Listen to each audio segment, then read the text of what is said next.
but someone already knew who would die. In a house where time is missing, who arranged the moment of death? The perfect alibi is the one you never question, but tonight... Welcome to Mistha Stories, a quiet corner where mysteries unfold slowly. Every story here is original, crafted with care, inspired by classic detective fiction, made for calm listening and thoughtful nights. So settle in, stay curious, and let the mystery reveal itself. The invitation behind the mask.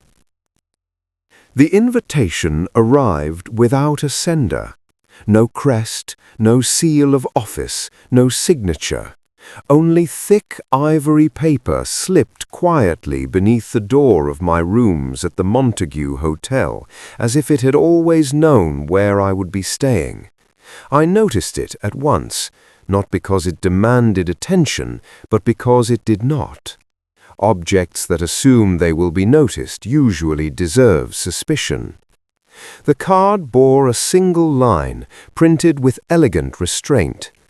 Ashbourne Palace requests your presence at a private masquerade, New Year's Eve. Midnight unmasking. Attendance is essential. Below that, an address, and nothing more. I turned the card slowly between my fingers, studying the weight of it, the texture, the absence of excess. Whoever sent this understood something most people did not. Mystery does not shout, it waits.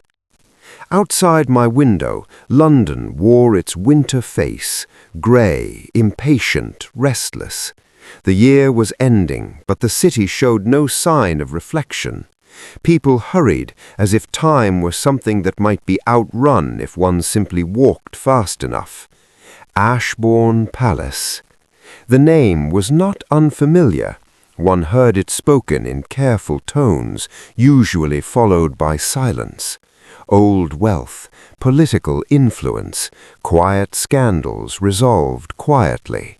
The sort of place where truth entered only by invitation and rarely left intact.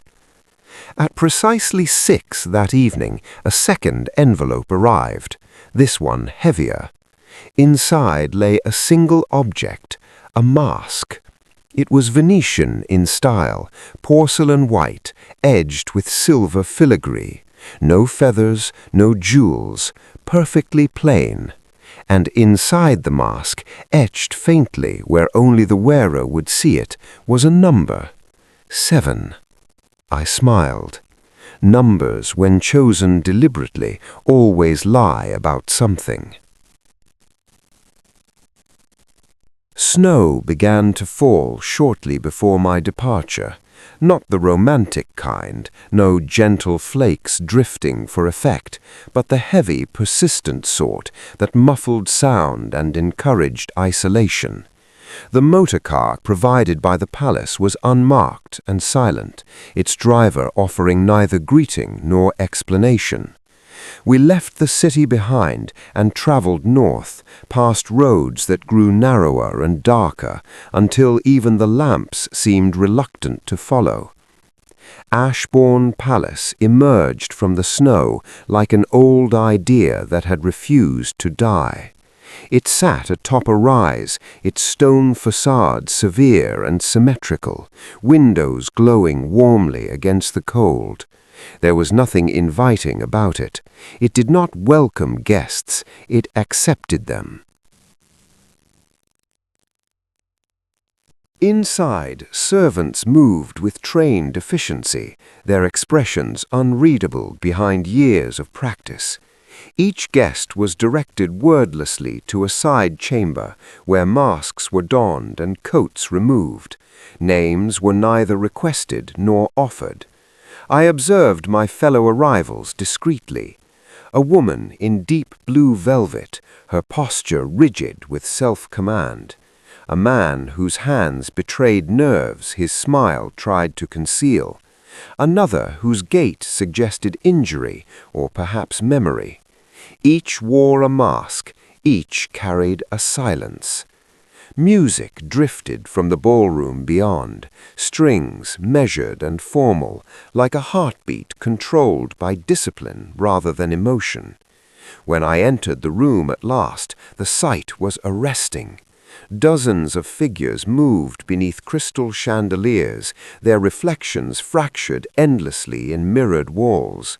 Gold and marble, silk and shadow. Laughter rose and fell, practiced and polite. Conversations danced carefully around meaning. At the far end of the hall, beneath banners bearing the Ashbourne crest, stood the host himself, Lord Reginald Ashbourne. Tall, silver-haired, immaculately dressed. His mask was black, edged in gold, and though it concealed his face, it did nothing to hide authority. He raised a glass as I entered, his gaze lingering just long enough to suggest recognition without acknowledgement. This was not a party. It was a performance. And I had the distinct impression that every person in that room had been cast for a reason they did not yet understand. The first rule was announced without ceremony. A bell chimed once, low, resonant, and conversation softened instinctively. Lord Ashbourne stepped forward, his presence drawing attention like gravity. "Ladies and gentlemen," he said smoothly, "welcome. Tonight we celebrate not only the close of a year, but the virtue of discretion." A ripple of polite amusement followed. "Masks are required," he continued. "Names are unnecessary. The staff will not interfere.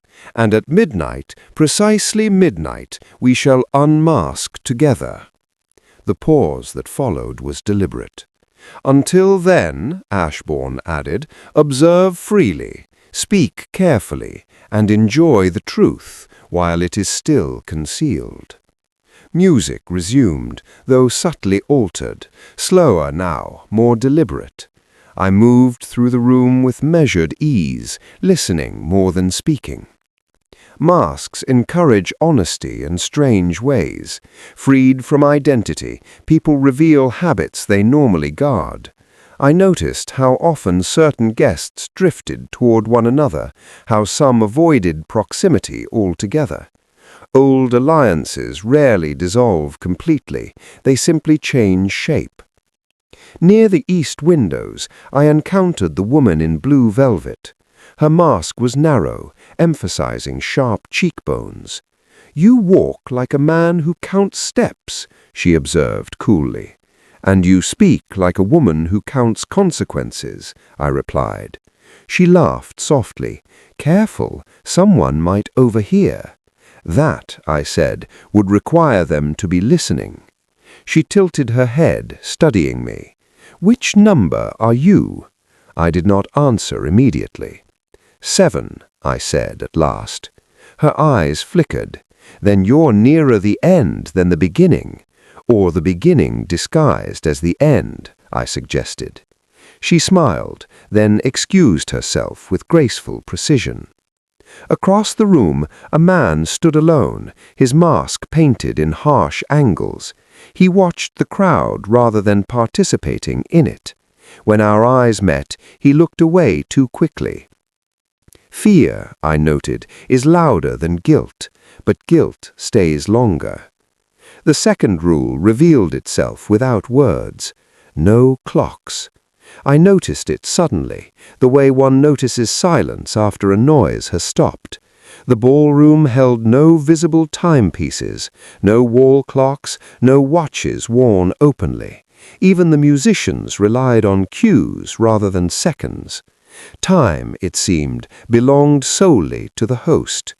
That knowledge unsettled several guests. One fidgeted repeatedly, glancing toward windows as if to estimate the hour by darkness alone. Another drank too quickly. A third grew uncharacteristically quiet. When control of time is removed, people reveal who they really are. As the evening deepened, servants circulated with trays of champagne poured from sealed bottles, each glass identical, each sip taken under watchful eyes. No one poured for another, no one touched another's drink. A careful arrangement. At 11:45, Lord Ashbourne raised his glass again. "Soon," he announced, "we shall see one another clearly." Some laughed, some stiffened. I watched the host closely now. His movements were steady, his confidence unwavering, but beneath it all, I sensed something else. Anticipation. Not fear, not joy. Expectation. The orchestra fell silent at 11:58. A hush spread across the room as if the room itself were holding its breath. Servants withdrew. Guests turned instinctively toward Ashbourne. He lifted his glass. To honesty, however late it arrives. A bell began to toll. Once, twice. Each chime echoed longer than the last, reverberating against stone and glass. Muscles tensed, hands trembled. At the 12th chime, Lord Ashbourne staggered. His glass shattered against the marble floor. Dark liquid spilled outward like ink. He clutched at his chest, mouth opening as if to speak, but no sound emerged. Then he fell. Masks slipped, screams followed. Someone shouted for a doctor. Another tried to run. The bell fell silent. Time, it seemed, had completed its task. Chaos erupted with impressive speed. Servants rushed forward, only to freeze at the sight of Lord Ashbourne's unmoving form. Guests clustered instinctively, some in fear, some in fascination. The orchestra fled. A woman fainted with theatrical precision. I knelt beside the fallen man. His eyes were open, unseeing. His skin already carried the faint sheen of sweat.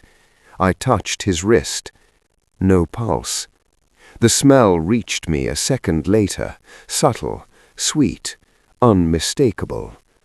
Poison. "Do not move him," I said calmly. Several heads turned toward me, startled by the authority in my voice. Authority, I have learned, is often claimed rather than granted. A man in a physician's mask pushed forward. "I am a doctor," he announced. "Then you will confirm what we already know. He is dead." The doctor hesitated, then nodded. "Who did this?" someone demanded. I stood slowly and looked around the room. "No one," I said, "and everyone." Confusion followed. "There are rules here," I continued. They were explained carefully. No one touched his drink, no one stood close, and yet he is dead at precisely the moment promised. Several guests exchanged glances. "That," I said softly, "is not murder as people understand it. It is arrangement."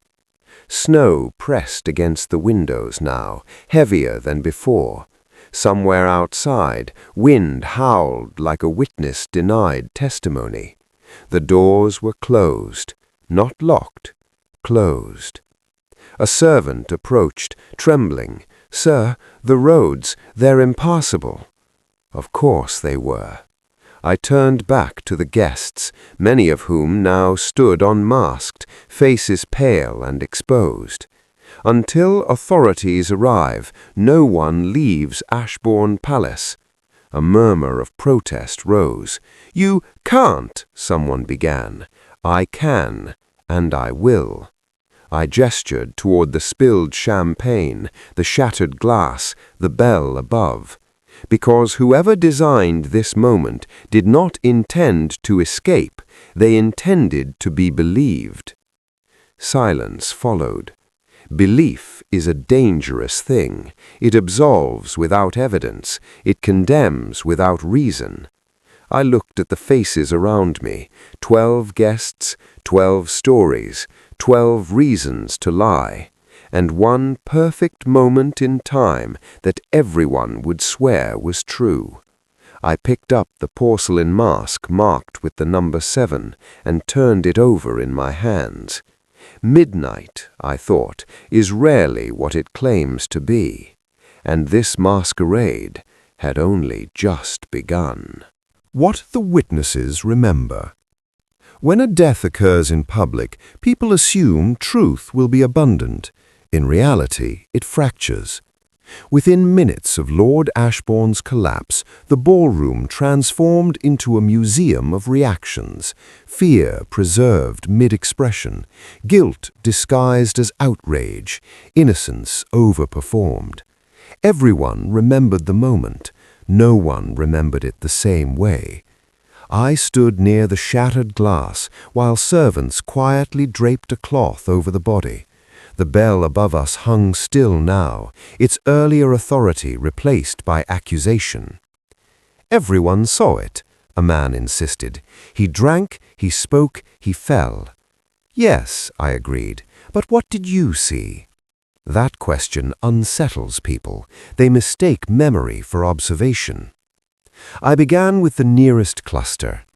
A tall man with a crimson mask spoke first. The glass was sealed, he said quickly. I noticed because I poured mine myself. So did I, another added. No one went near him. I nodded. Good. That establishes ritual. The woman in blue velvet, unmasked now, her sharp features unsoftened by truth, spoke next. The bell rang 12 times, she said firmly. Exactly 12. Exactly? I asked. Her frown deepened. Yes. Not 11? Not 13? Her jaw tightened. 12. Others agreed, too quickly. That, I said gently, is interesting. A murmur followed. Why? Someone demanded. Because certainty, I replied, is rarely unanimous unless it has been encouraged. They stared at me as if I'd spoken a foreign language. I walked to the bell rope and examined it closely. No sign of tampering, no residue, no delay mechanism obvious at a glance. But bells, like clocks, do not need to be touched to lie. They only need to be trusted. Who heard the first chime? Several hands lifted. And the last? The same hands. No one noticed a pause, no irregularity? Silence. I turned to the physician. Doctor, how quickly does the poison act? It depends on the compound, he said. Some act immediately, others are delayed. Delayed, I repeated, meaning the moment of death can be predicted. Predictable death is the most dangerous kind. A servant approached quietly. Sir, Lord Ashbourne asked that the guests remain together in the east wing should anything occur. I allowed myself a brief smile. Of course he did. They were herded into a smaller salon, plush, warm, claustrophobic. 12 people, 12 breathing reminders that murder rarely belongs to one person alone. I watched them sit. One chose the chair nearest the door. Another positioned himself by the fire. 2 refused to sit at all. Position reveals priority. I will speak to you one by one, not to accuse, to understand. And if we refuse, a man asked sharply. I replied, you already haven't. The questioning began, not with facts, with tone. Did you expect something to happen tonight? I asked the first woman. No, she said immediately. Her hands clenched. Yes, said the second man after a pause. I feared something. What kind of something? I pressed. He swallowed. A reckoning. Ah, there it was. The room shifted ever so slightly. Because a reckoning implies preparation, and preparation implies knowledge. Fear has a rhythm. It rises sharply, peaks, then settles into calculation. By the time the third interview ended, panic had begun to crystallize into strategy. People stopped reacting. They started planning. I noticed who listened when others spoke and who did not. The woman in blue velvet listened intently. The man by the fire pretended not to. Another guest stared at the floor as if hoping to find absolution between the tiles. "Who invited you?" I asked each of them. "Lord Ashbourne," they answered. "How?" I continued. "Letters." "Identical?" Hesitation. "Similar," someone said. "But not the same," I concluded. They avoided my eyes. I asked to see the invitations. Most had already been discarded. One woman produced hers reluctantly. Heavy paper, no sender, identical phrasing. But her mask, etched inside with the number 3. Others revealed theirs. 5, 9, 12. Sequential, but incomplete. "Where is number 1? I asked lightly. No one answered. "And number 13? I added. A few laughed nervously. "There are only 12 guests," someone said. "Yes," I agreed, which makes the numbers unnecessary. Unless they correspond to something else," the woman in blue said quietly. "Like what?" another snapped. She hesitated. "Time, order, or priority." I turned toward her. "You think the numbers matter?" "I think," she replied, "that Lord Ashbourne wanted us ranked." Ranked. That word echoed unpleasantly. I left them briefly and returned to the ballroom. Servants had cleaned the floor. The bell loomed overhead, mute but smug. I examined the table where the drinks had been served. Bottles identical, seals intact, glasses uniform. Too uniform. "Who prepared the drinks?" I asked a servant. "They were delivered sealed," he said, "from the cellar." "And who has access to the cellar?" A pause. "Only Lord Ashbourne," he admitted. "Of course." I descended alone. The cellar smelled of earth and oak. Racks of bottles lined the walls, immaculate and catalogued. A work table stood near the back. On it, a single empty vial. Small, clear, cleaned, but not enough. I held it to the light. Cherry, subtle, efficient. I returned upstairs with the vial concealed in my pocket. Back in the salon, voices had grown sharper. "This is absurd," a man barked. "We're being detained like criminals." "You are being protected like evidence," I corrected. I addressed them calmly. Lord Ashbourne did not die because someone acted impulsively. He died because someone planned carefully. "So who?" someone demanded. "Not yet," I replied, "because the person who poisoned him is not the person who designed this evening." Confusion again. There are 2 minds at work here, one that prepared the stage, another that took advantage of it. The woman in blue stiffened. "And you believe they are both in this room?" "I believe," I said, "that the first is dead." A collective inhale followed. "Lord Ashbourne invited you because he expected to die, or at least he accepted the possibility." "That's insane," someone whispered. "No," I replied softly, "it's arrogant." I looked around. Which of you had reason to believe tonight would end badly? Silence answered. But silence, when prolonged, speaks volumes. I turned my attention to the windows. Snow pressed thickly against the glass. No one was coming, and someone in that room knew exactly how long they had. The moment that doesn't fit. It was the smallest inconsistency that broke the evening open. Not the poison, not the bell, not even the certainty of midnight. It was a woman's sentence. "I remember the chime," she said softly, "because it startled me." "How so?" I asked. "It sounded late." The room went still. "Late?" I repeated. "Yes," she said, confused now. "I thought it strange, like we'd already passed midnight." Others protested immediately. "No, it was exactly 12. I checked the sky. My heart was racing. I counted." I raised a hand. "You counted with the bell," I said, "not before it." The woman swallowed. "I remember thinking, why now?" I turned toward the bell again. Time is not a single thing. It is agreement. And agreement can be manipulated. "Who last checked the time?" I asked. A man near the door hesitated. "Lord Ashbourne." "When?" "Earlier, before the music stopped." "And did anyone else verify it?" Silence. I removed the porcelain mask marked 7 from my pocket and placed it on the table. "Who understands this number?" I asked. No one spoke.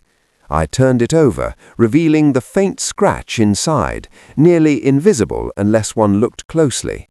A second number. IX. 11. Not 12, not 7. 11. The room reacted instantly. "That wasn't there before," someone said.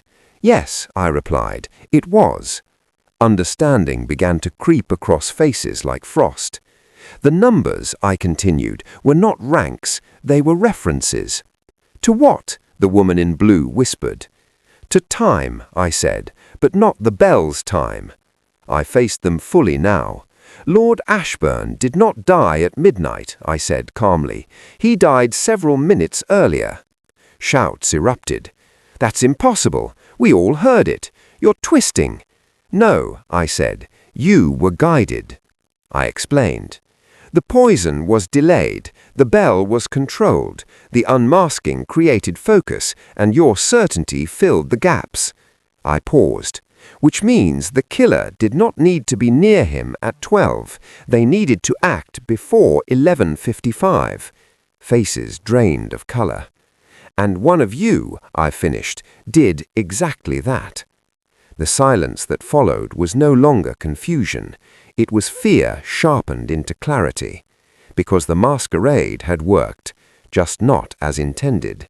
And now, someone in that room realized their perfect moment had begun to unravel. Fear does not always announce itself loudly. Sometimes it waits for permission. The moment I revealed that Lord Ashbourne had died before midnight, the room did not explode into chaos as one might expect. Instead, something more telling happened. People grew very still. Stillness is where guilt likes to hide. I allowed the silence to stretch. In interrogation, time is an ally if one knows how to use it. Seconds passed, then more. Breathing became audible. Chairs creaked as weight shifted unconsciously. Finally, someone spoke. "You're saying," a man began carefully, "that we were misled?" "Yes," I replied, deliberately. "And that the bell was not an announcement," I finished. "It was a performance." The man nodded slowly, as if absorbing a difficult truth. His mask, angular, severe, hid much of his face, but not his posture. He leaned forward now, elbows on knees, a man preparing to be understood. "There's something you should know," he said. The room turned toward him instantly. Confessions are contagious. Once one appears, others often follow. "I didn't come here for celebration. I came because I was afraid." "Of whom?" I asked. "Of Ashbourne," he said, "and of what he knew." A murmur rippled through the salon. "Explain," I said gently. The man removed his mask. He was younger than most of the guests, early 30s perhaps, but his eyes carried the weight of someone who had aged quickly. His hands trembled slightly as he spoke. Lord Ashbourne financed my research. Publicly, it was innovation. Privately, it was leverage. Several guests exchanged looks. He held documents, correspondence, proof that my work wasn't entirely ethical. What kind of proof? I asked. That I falsified data, he admitted, under pressure, under instruction. The woman in blue inhaled sharply. He threatened exposure, ruin, prison, unless I complied. With what? I asked. With silence, he said, and with loyalty. I nodded. And tonight? He swallowed. Tonight, he told me he was done protecting anyone. The room seemed to contract. He said, the man continued, masks fall eventually. That phrase caught my attention. And when did he say this? I asked. Earlier this evening, before the music stopped. Before 11:55. And where were you when he collapsed? I was in the west corridor, alone. Too quickly. Why there? I pressed. He hesitated. I needed air. A convenient answer, I observed. The man's breathing quickened. I didn't kill him, but I wished him dead. That, too, is a kind of confession. I thought, he continued, that perhaps someone else would do it, that perhaps the reckoning he spoke of would come from another direction. Hope is often mistaken for innocence. I studied him carefully. You are telling the truth, but not the whole of it. His eyes widened. What do you mean? I mean, I replied, that your fear is genuine, but your timing is not. The room tensed. You did not poison Lord Ashbourne, but you know who could have. The man looked away. That movement, small, instinctive, was everything. Who? Someone demanded. I did not answer immediately. Instead, I turned back to the group. Lord Ashbourne invited each of you because he believed you owed him money, silence, reputation. He believed tonight would force truth into the open. I paused, but someone realized something else. I let my gaze linger on each face. That masquerade did not need to end in exposure. It could end in certainty. The man who had spoken first bowed his head. And certainty, I finished, is the most powerful disguise of all. Silence reclaimed the room, but this time it was different. It was waiting. The partnership no one claimed. Silence, once broken, rarely returns to its original shape. The man who had spoken first remained seated, his confession hanging in the air like smoke. Others shifted now, subtly, involuntarily, as if adjusting to a room whose dimensions had changed. I did not press him further. Confessions offered too early are seldom complete. They are rehearsals for something else. Instead, I addressed the room. Lord Ashbourne believed secrets could be managed individually, I said, that leverage worked best when applied privately, but he made one critical error. Several heads lifted. He assumed fear operates in isolation, I continued. It does not. Fear seeks company. The woman in blue velvet straightened slightly. People under threat do not act alone, I said. They form arrangements, sometimes without words. I let that settle. Which of you spoke to someone else tonight, before the music stopped? No one answered. Which of you, I repeated calmly, confirmed another person's presence at a specific moment? A pause. Then a voice, measured, careful. I did, said the woman in blue. She rose slowly, removing her gloves with deliberate precision. Her composure was impressive, but her hands betrayed her, too steady, too controlled. Whom did you confirm? The gentleman who just spoke, she replied. We spoke briefly near the gallery, around 11:40. I turned to him. "Is that correct?" He hesitated. "Yes," he said, briefly. "About what?" I pressed. "Nothing important," he replied. "That," I said gently, "is rarely true." The woman exhaled. "We discussed Ashbourne," she admitted, "and what he intended." "And what did he intend?" "To expose us," she said, flatly, publicly, slowly. He enjoyed the process. Several guests looked away. "Did you make an agreement?" I asked. She met my gaze. "No." I nodded. "You didn't need to." I walked toward the table and placed the porcelain mask marked 7 beside the vial I had retrieved from the cellar. "These numbers," I said, tapping the mask, "were not chosen at random. They were signals." "To whom?" someone asked. "To those who recognized the pattern, to those who understood Ashbourne's habits." The woman frowned. "What pattern?" I said, "Timing.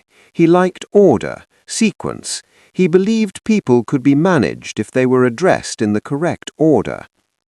I turned back to the man who had confessed earlier. "Your number," I asked, "was what?" 11, he said quietly. "And yours?" I asked the woman. 3. A few guests stirred. "And who had number 5?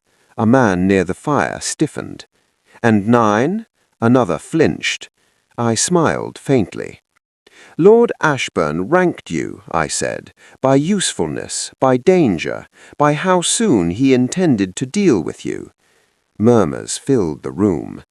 "And someone," I continued, "realized that being near the end of that list was unacceptable." The woman in blue spoke again, her voice tighter now. "You're suggesting collaboration. I'm suggesting alignment, not a formal plan, an understanding." She hesitated. "We never discussed murder." "Of course not. Murder is a word people avoid. Action, however, is easier." I turned toward the windows. "Someone ensured the poison was administered early. Someone else ensured the bell rang at the correct moment, and everyone else ensured the story would be believed." The man near the fire stood abruptly. "This is ridiculous." "Sit down," I said calmly. He did.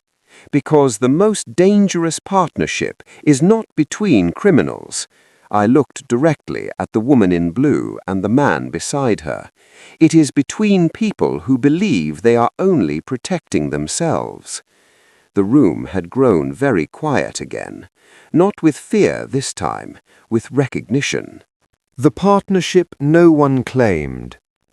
Silence, once broken, rarely returns to its original shape. The man who had spoken first remained seated, his confession hanging in the air like smoke. Others shifted now, subtly, involuntarily, as if adjusting to a room whose dimensions had changed. I did not press him further. Confessions offered too early are seldom complete. They are rehearsals for something else. Instead, I addressed the room. "Lord Ashbourne believed secrets could be managed individually," I said, "that leverage worked best when applied privately, but he made one critical error." Several heads lifted. "He assumed fear operates in isolation," I continued. "It does not. Fear seeks company."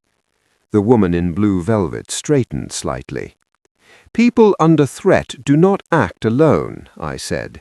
"They form arrangements, sometimes without words." I let that settle.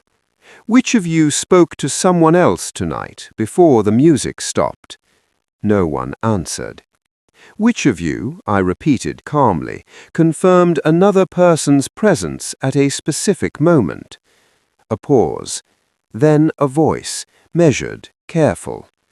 "I did," said the woman in blue.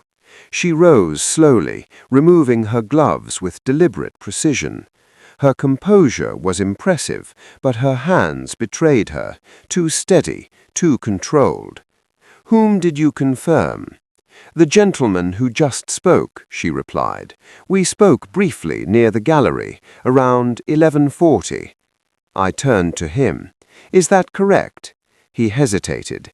"Yes," he said, "briefly." "About what?" I pressed.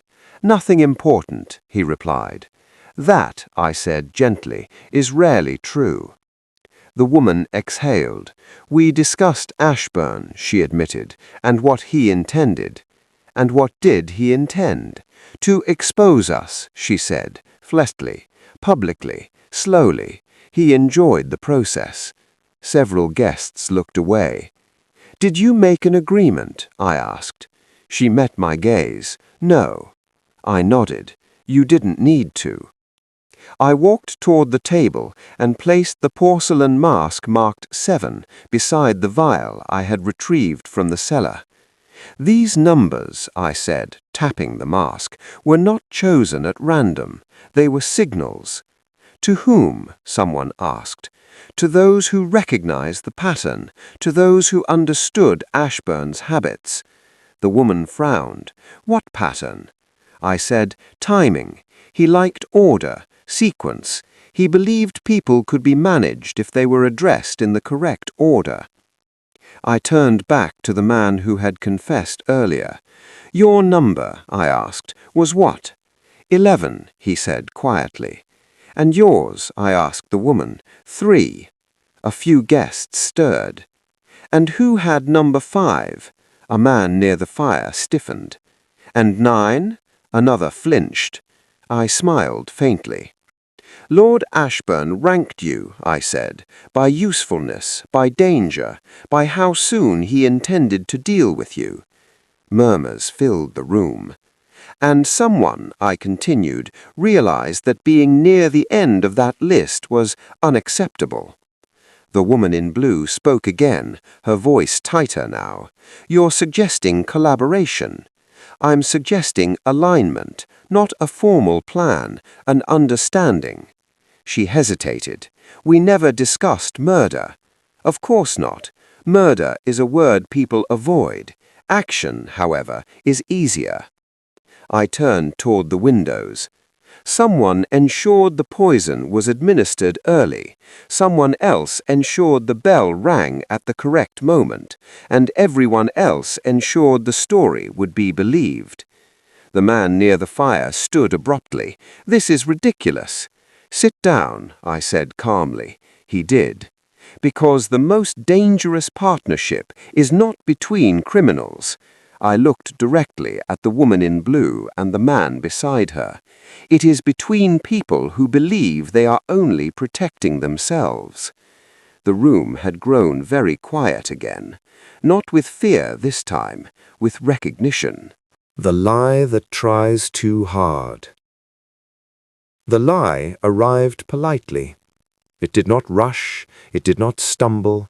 It presented itself with the calm confidence of something practiced, something repeated often enough to feel true.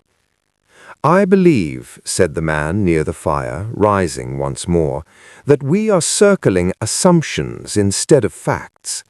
His voice was steady, too steady. I turned to him slowly. "By all means," I said, "offer us one."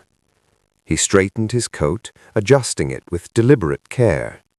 "At 11:40, he said, "I was with Lord Ashbourne alone." A ripple moved through the room. "He summoned me to the antechamber," the man continued. "We argued loudly. Several of you must have heard raised voices." A few guests nodded uncertainly. "He dismissed me shortly before midnight," he said. "I left him alive." I watched his hands as he spoke. They were perfectly still. "That," I said gently, "is a very tidy statement." "It's the truth," he replied. "Possibly," I agreed, "but truth has texture." I stepped closer. "You say 11:40, I continued. "How do you know the time?" He hesitated, just enough. "There was a clock," he said, "in the antechamber." "Which clock?" I asked. "The mantel clock." I nodded. "Interesting." I turned to the servant standing quietly near the door. "Is there a clock in the antechamber?" I asked. The servant blinked. "No, sir." The man stiffened. "There was," he insisted. "I saw it." "No," the servant said carefully. "It was removed last month. Lord Ashbourne disliked redundancy." I let the silence stretch. "You see," I said softly, "this house was designed tonight to control time. No visible clocks, no personal watches, only one authority." I glanced toward the bell above the ballroom. "And yet," I continued, "you provided a precise minute." The man's jaw tightened. "Perhaps," he said, "I estimated." "Estimation is vague," I replied. "You were not."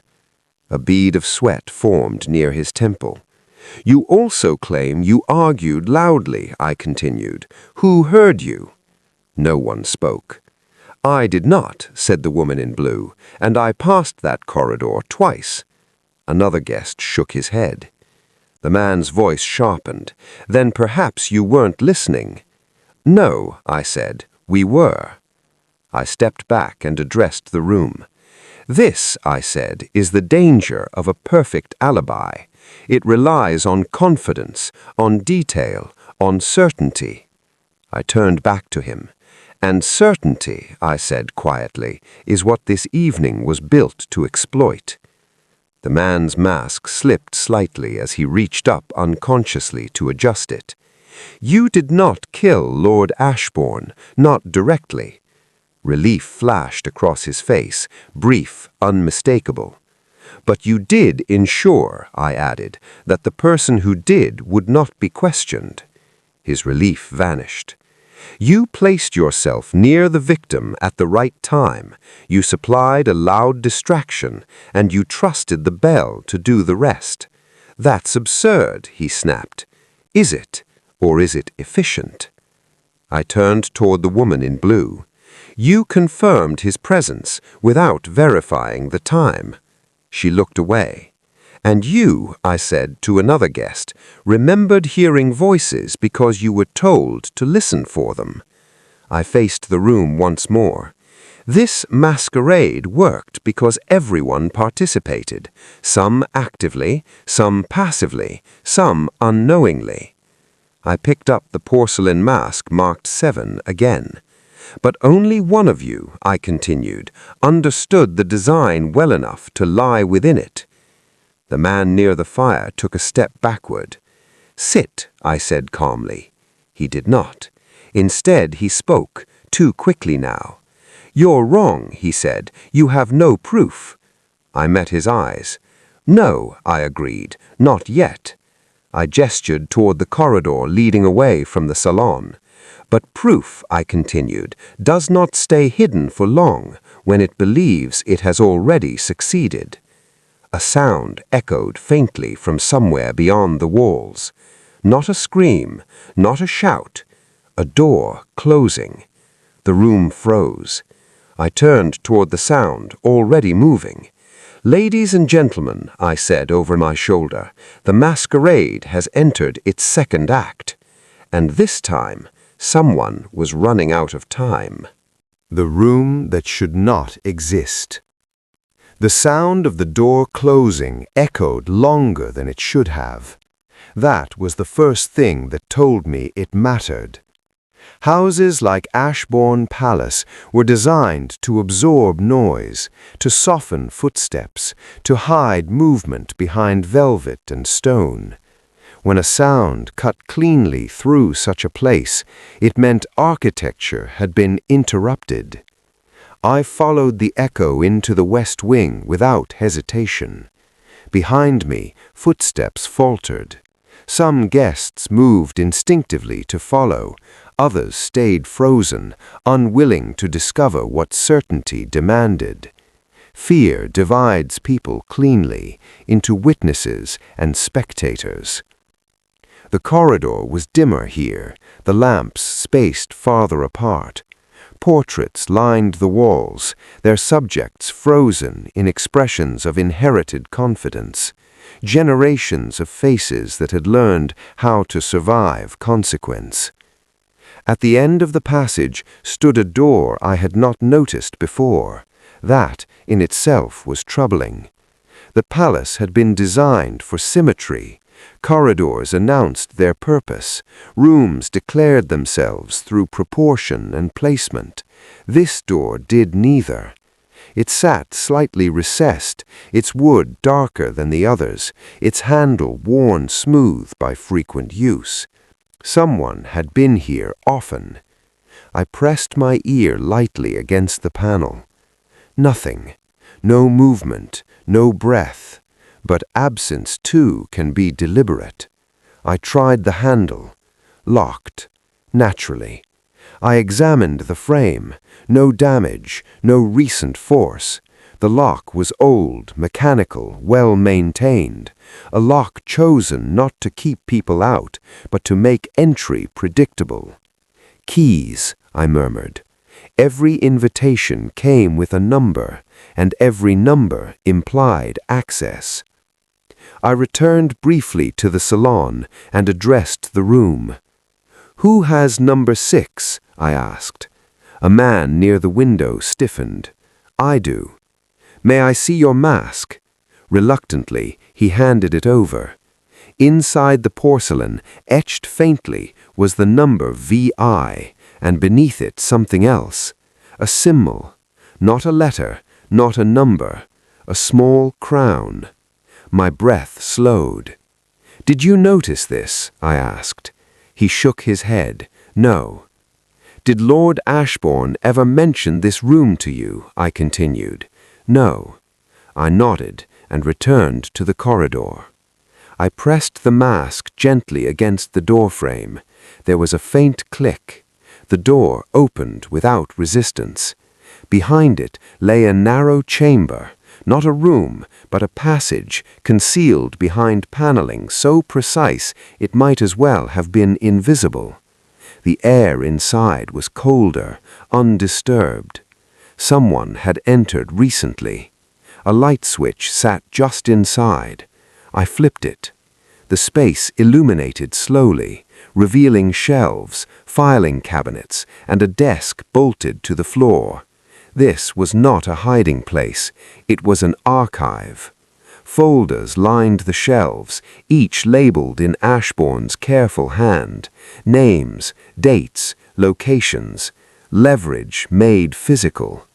On the desk sat a ledger, open, and beside it, another mask. This one was different, black, unnumbered, and beneath it lay a small brass key. I picked it up. Warm. Someone had held it recently. Footsteps approached behind me. The woman in blue velvet appeared at the threshold, her composure now fractured by curiosity she could no longer restrain. "So," she said quietly, "this is where he kept us. Yes, this is where he believed control became permanent." She swallowed. "And the key?" I held it up. "This," I said, "does not belong to a room." Her eyes narrowed. "Then what does it open?" I met her gaze. "People," I said. A noise sounded deeper within the passage, a faint scrape, metal against stone. We both heard it. Someone was still here, and whatever they were trying to remove, they had not planned to be interrupted. What the key chose to reveal. I did not move toward the sound. That is a mistake many people make, believing urgency requires speed. In truth, urgency demands control. Whoever lingered beyond the shelves already knew they had been discovered. What they did not yet know was how much I understood. I closed the door behind us gently, not to trap them, to make them listen. The scrape came again, sharper now. A drawer, perhaps, or a cabinet forced open in impatience. Whoever it was had not come to admire Ashbourne's secrets. They were searching. "For something specific," the woman in blue whispered. "Yes," I agreed, "and they are running out of time." I moved deeper into the archive. The shelves told a story if one knew how to read them. Files removed recently left dustless gaps. Others had been disturbed, shifted, returned hastily. Ashbourne had catalogued people as carefully as artifacts, deaths, scandals, indiscretions. But one section stood out, a column entirely empty, its label still affixed to the shelf. December, pending. Not resolved, not closed. Pending implies expectation. I heard a breath behind the filing cabinet, controlled, deliberate, someone who believed stillness could save them. "I will not ask you to come out," I said calmly, "because you are not hiding." Silence. "You are selecting," I continued, "and selection implies motive." The breath caught. I stepped sideways, bringing the cabinet into view. A man stood there, mask removed, hair disheveled, gloves still on his hands. Sir Alistair Pembroke, the Crown's cultural liaison, a man whose career depended on public respect and private discretion. "You shouldn't be here," he said quietly. "No," I replied, "but you are." His eyes flicked to the key in my hand. "You don't know what that opens. I know exactly what it opens, because Ashbourne only locked what could destroy him or replace him." Pembroke exhaled through his nose. "You think this is about blackmail." "I think," I corrected, "this is about succession." The word landed. He stiffened. "You've seen the ledger. You think you understand." "I understand that Lord Ashbourne did not fear exposure. He feared irrelevance." Pembroke's voice hardened. "He was going to sell the archive." "Yes, to the Crown," he snapped, "to cleanse it, to weaponize it, under the banner of order." The woman in blue took a sharp breath. "You were going to buy silence." "I was going to restore balance," Pembroke shot back. "Ashbourne was rotting. He was reckless. He wanted a spectacle." "And you wanted continuity."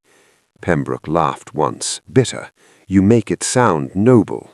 "No," I replied softly. "I make it sound logical." He glanced toward the exit. "You can't prove any of this."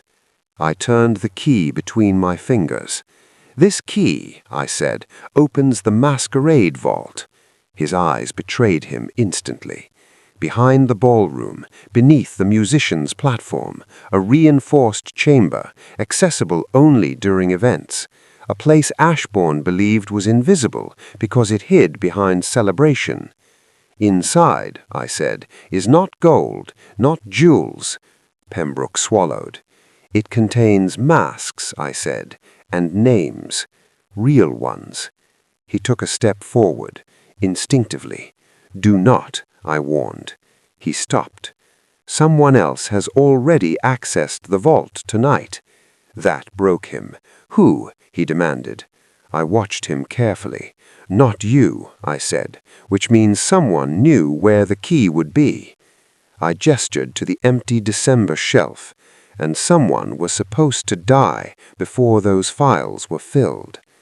The silence that followed was different. Not fear, realization. "You think the murder wasn't the end," Pembroke whispered. "No," I said, "it was the opening move."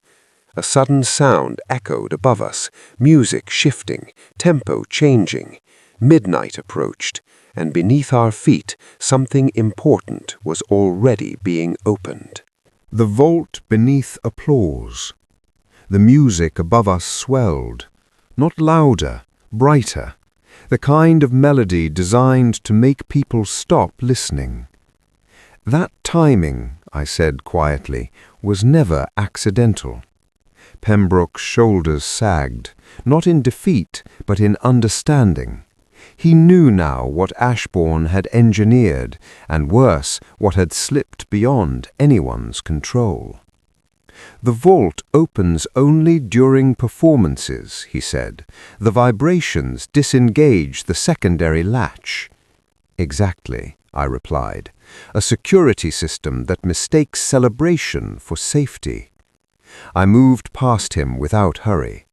The woman in blue followed, silent now, her earlier composure replaced by the gravity of comprehension. We returned through the concealed passage, through the corridor, and into the ballroom. The guests were gathered again, drawn by instinct, unease, and the promise that something final was about to happen. The orchestra played on. Beneath their feet, hidden by polished marble and applause, the masquerade vault waited. I stepped onto the musicians' platform. The conductor faltered mid-measure as I approached. "Continue," I said gently. Confusion rippled through the room. I knelt and pressed my hand against the floor. There it was, a seam, invisible unless you knew where to touch. I inserted the brass key. It resisted just slightly, then turned. A mechanical sigh answered. The floor panel shifted open. Inside the vault were no jewels, no gold, no relics.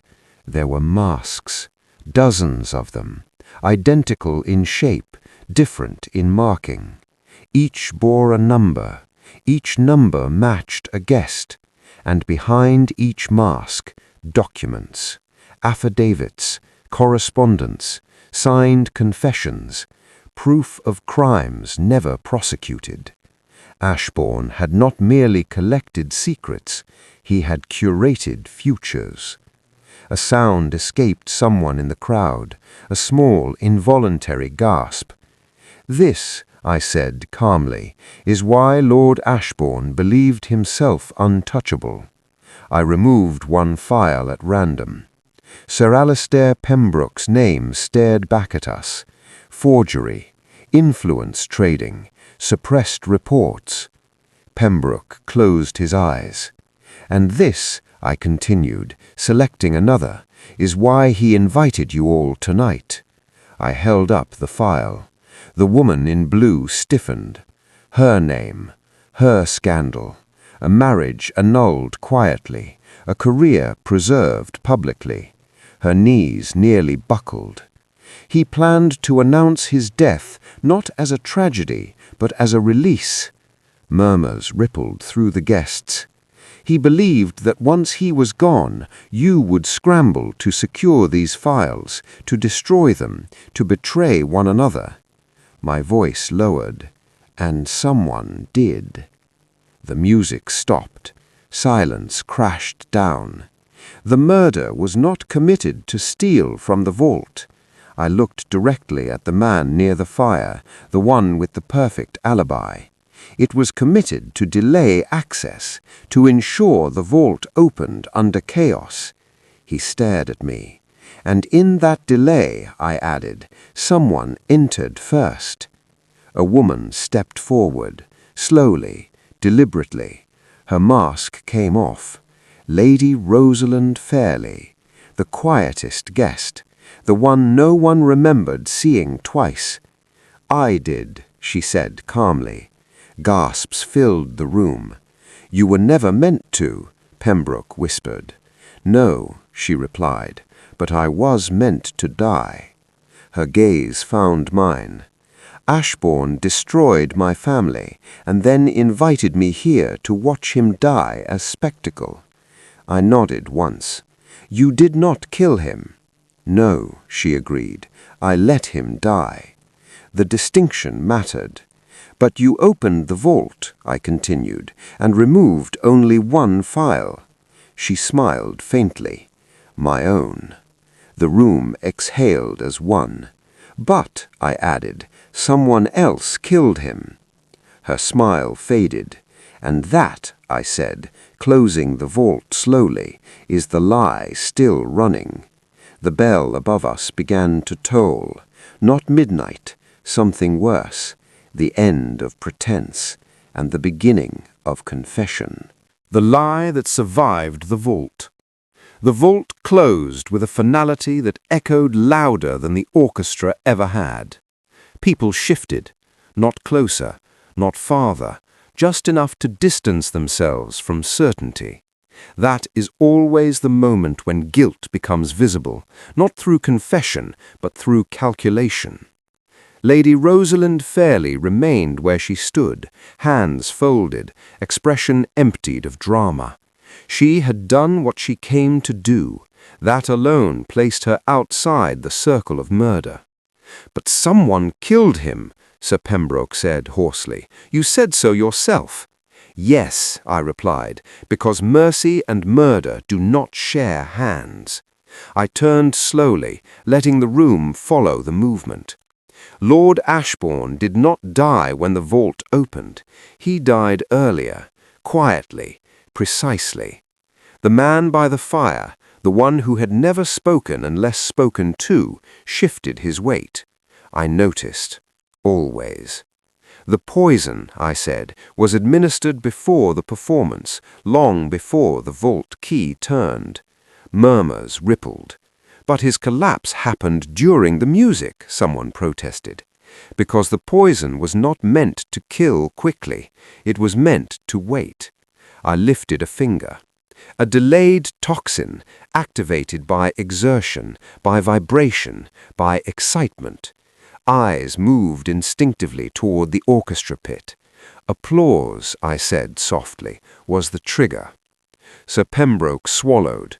"But who?" he began. "Someone who knew Ashbourne would not miss the performance," I said. "Someone who knew the vault could not be accessed until the music began." I stepped closer to the fireplace. The man standing there did not move away. "Your alibi," I said, addressing him directly, "was perfect." His lips pressed thin. "You were seen," I continued, "by 3 guests at the exact moment Ashbourne collapsed." He nodded. "Yes, and all 3 swear to the same minute, because I was there." "No," I corrected gently, "because you made sure the clock said so." A flicker, just one, crossed his eyes. "The station clock," I continued, "was adjusted earlier that day, subtly, enough to misalign memory without raising suspicion." "That's absurd," he snapped. "No," I replied, "it's elegant." Silence pressed down. "You arranged to be seen," I said, "not because you needed distance from the murder, but because you needed certainty." I gestured to the vault. "This vault," I said, "contains correspondence between you and Lord Ashbourne, not blackmail." I looked directly at him. Partnership. His composure fractured. "You helped him build the vault, helped him catalogue leverage, helped him choose who lived comfortably and who disappeared quietly." Pembroke whispered, "Good God!" "But," I continued, "Ashbourne planned to die." The man's jaw clenched. "And when he did, he intended to leave you holding the vault." Understanding dawned. He would become the martyr, and you would become the monster. A breath escaped the man, sharp, involuntary. "So you killed him," I said, "not out of hatred," I paused, "but out of survival." The room was utterly still now. "You poisoned him," I concluded, "timed it to the music, built yourself a perfect alibi." I stepped back, "And you would have escaped," I met his eyes, "for one thing." He swallowed. "You applauded." The word hung there. "You clapped, harder than anyone, louder, longer." I leaned in slightly. "And poison listens to celebration." The man's shoulders sagged.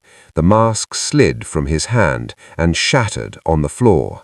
And at last, the lie that survived the vault collapsed. The broken mask lay between us like a verdict no one wanted to read aloud. The man, Sir Julian Harrow, did not look at it. He looked at me.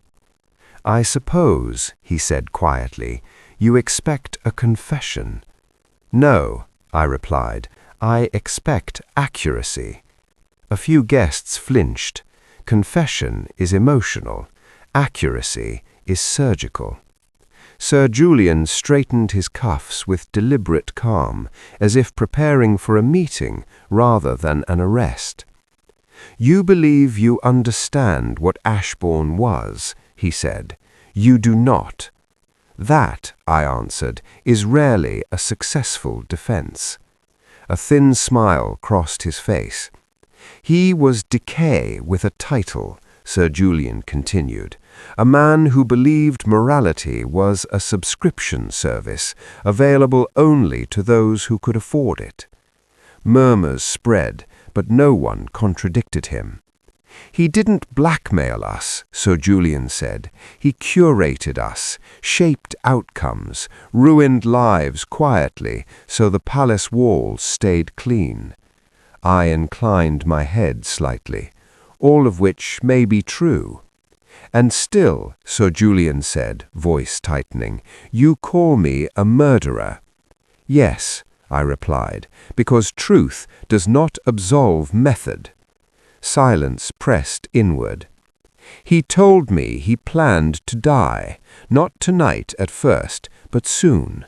He said his death would cleanse everything, that his secrets would surface and burn the right people." His laugh was dry. "He intended to choose who survived his confession."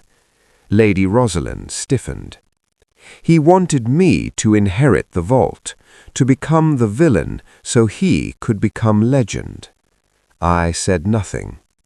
"Would you have waited?" Sir Julian demanded suddenly, eyes sharp. "Would you have trusted a man like that to keep his word?" "No," I answered honestly, "but I would not have killed him." Sir Julian's shoulders sagged slightly, not in defeat, but in exhaustion. "So you judge me," he said, "because you've never been owned by a secret that breathes." I stepped closer. "You did not kill him because he was evil. You killed him because you feared he would outlive your usefulness." His jaw tightened. "And you timed it," I continued, "so it would look like destiny." He closed his eyes. "I chose the poison carefully," he said. "Not pain, not panic, just inevitability." Several guests recoiled. "You chose to watch," I corrected. He opened his eyes again. "Yes," he said, "I watched." The admission landed heavier than any scream. "But Victor Trent," someone whispered. Sir Julian inhaled sharply. "That," he said, "was a mistake." "A second one," I corrected. "Trent came to me. He wanted a higher price, threatened to expose everything early. I tried to scare him." "You killed him," I said. He nodded once. "And the clock?" Lady Rosalind asked softly. "A distraction," Sir Julian replied. "Sabotage creates noise. Noise creates cover." I folded my hands behind my back. "You are not remorseful," I said. "No," I replied honestly. "I am finished." That, at least, was truth. Footsteps sounded at the doorway. Uniforms, authority arriving late as it always does. Sir Julian looked once more at the shattered mask. Ashbourne believed control was eternal. He was wrong. I met his gaze. "Control," I said, "always expires."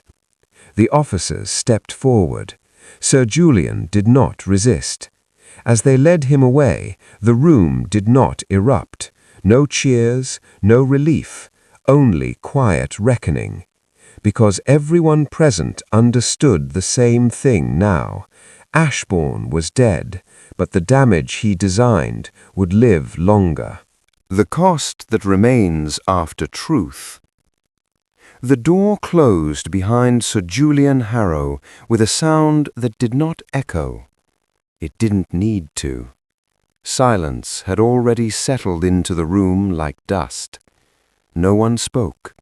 No one moved. Because the truth, once exposed, does not leave space for reaction. It simply occupies. Lady Rosalind Fairley sat slowly, as though her legs had forgotten their purpose. She did not cry. Her victory, if it could be called that, had arrived too late to feel like one. "I wanted him to be afraid," she said quietly, "not dead." I looked at her.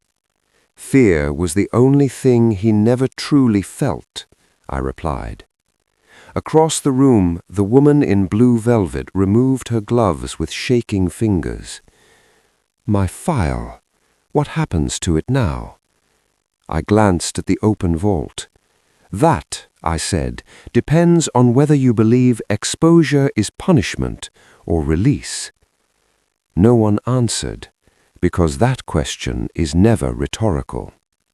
The officers returned briefly to retrieve the files. Not all of them. Some would be sealed. Some would disappear quietly.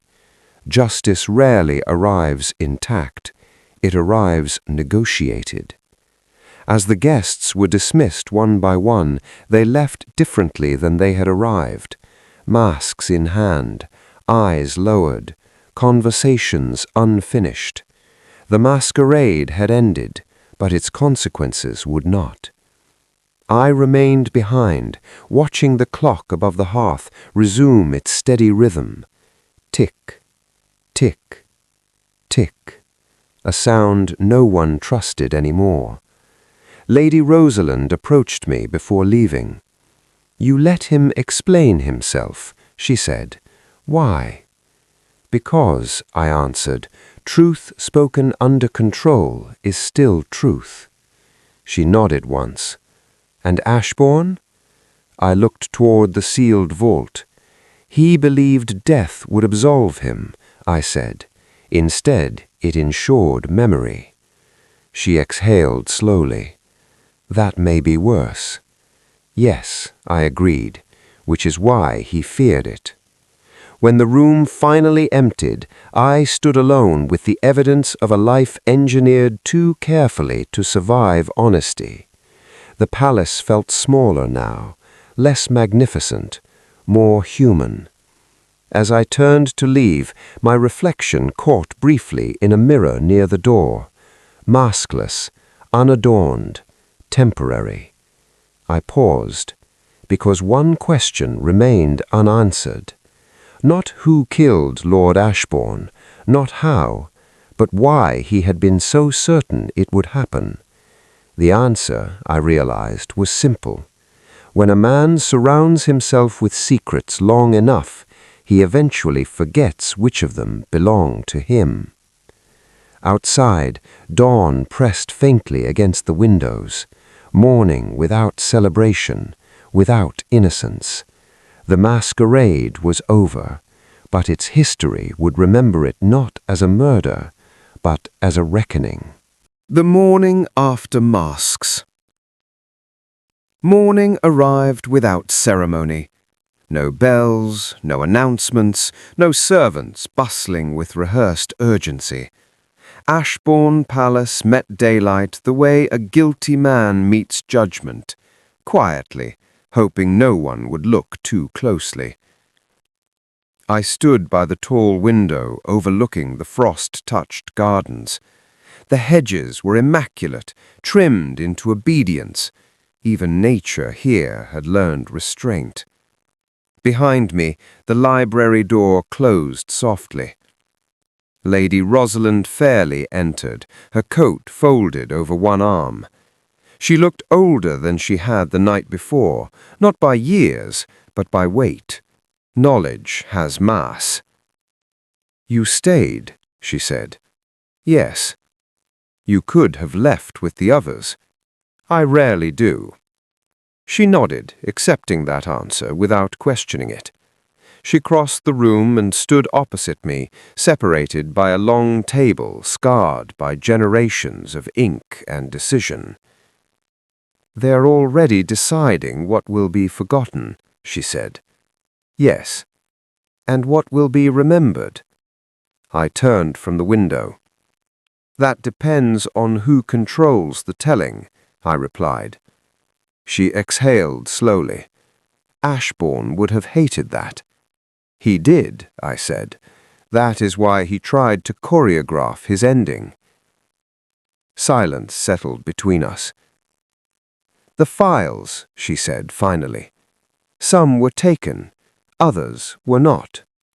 I noticed. She met my gaze. Why leave any behind? Because total erasure creates curiosity. Partial exposure creates fatigue. She considered that. You're very certain, she said. I've seen this pattern before. Her lips pressed together.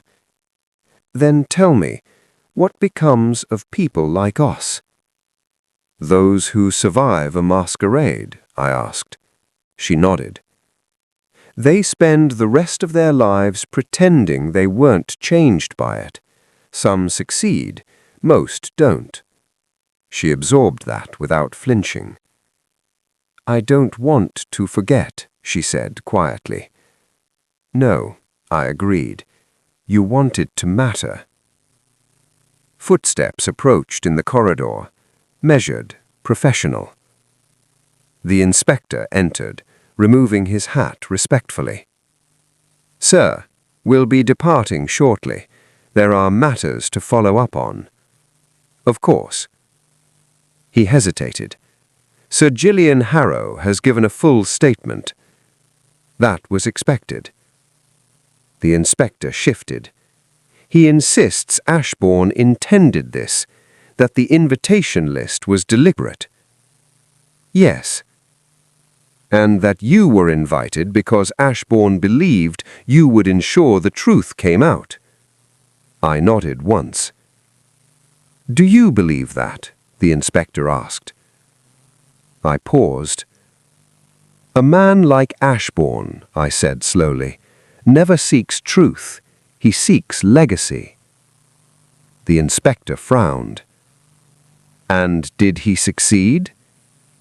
I looked toward the window again, at the pale morning light touching the palace walls. He ensured we are still speaking about him. That is a form of success. The inspector sighed. We'll be in touch. When he left, Lady Rosalind remained. There's something else, she said. Yes. He kept one secret even from the vault. I turned. Ashbourne? I asked. She nodded. My brother, she said softly. He vanished years ago, officially disgraced, unofficially erased. And you believe Ashbourne orchestrated it? I know he did, but there was never proof. I studied her face.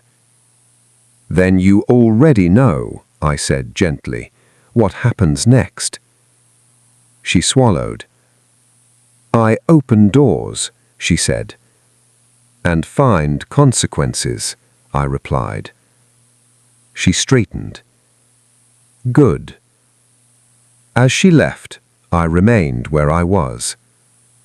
Because cases do not end when criminals are removed. They end when silence stops being useful. The clock chimed once, not marking time, marking survival. What freedom costs when it arrives late. He stood at the top of the stairs like a man unsure whether the world would accept him back. Time had narrowed him, his shoulders sloped inward, his face marked by years spent measuring sound, light, permission. Survival had shaped him into something quieter.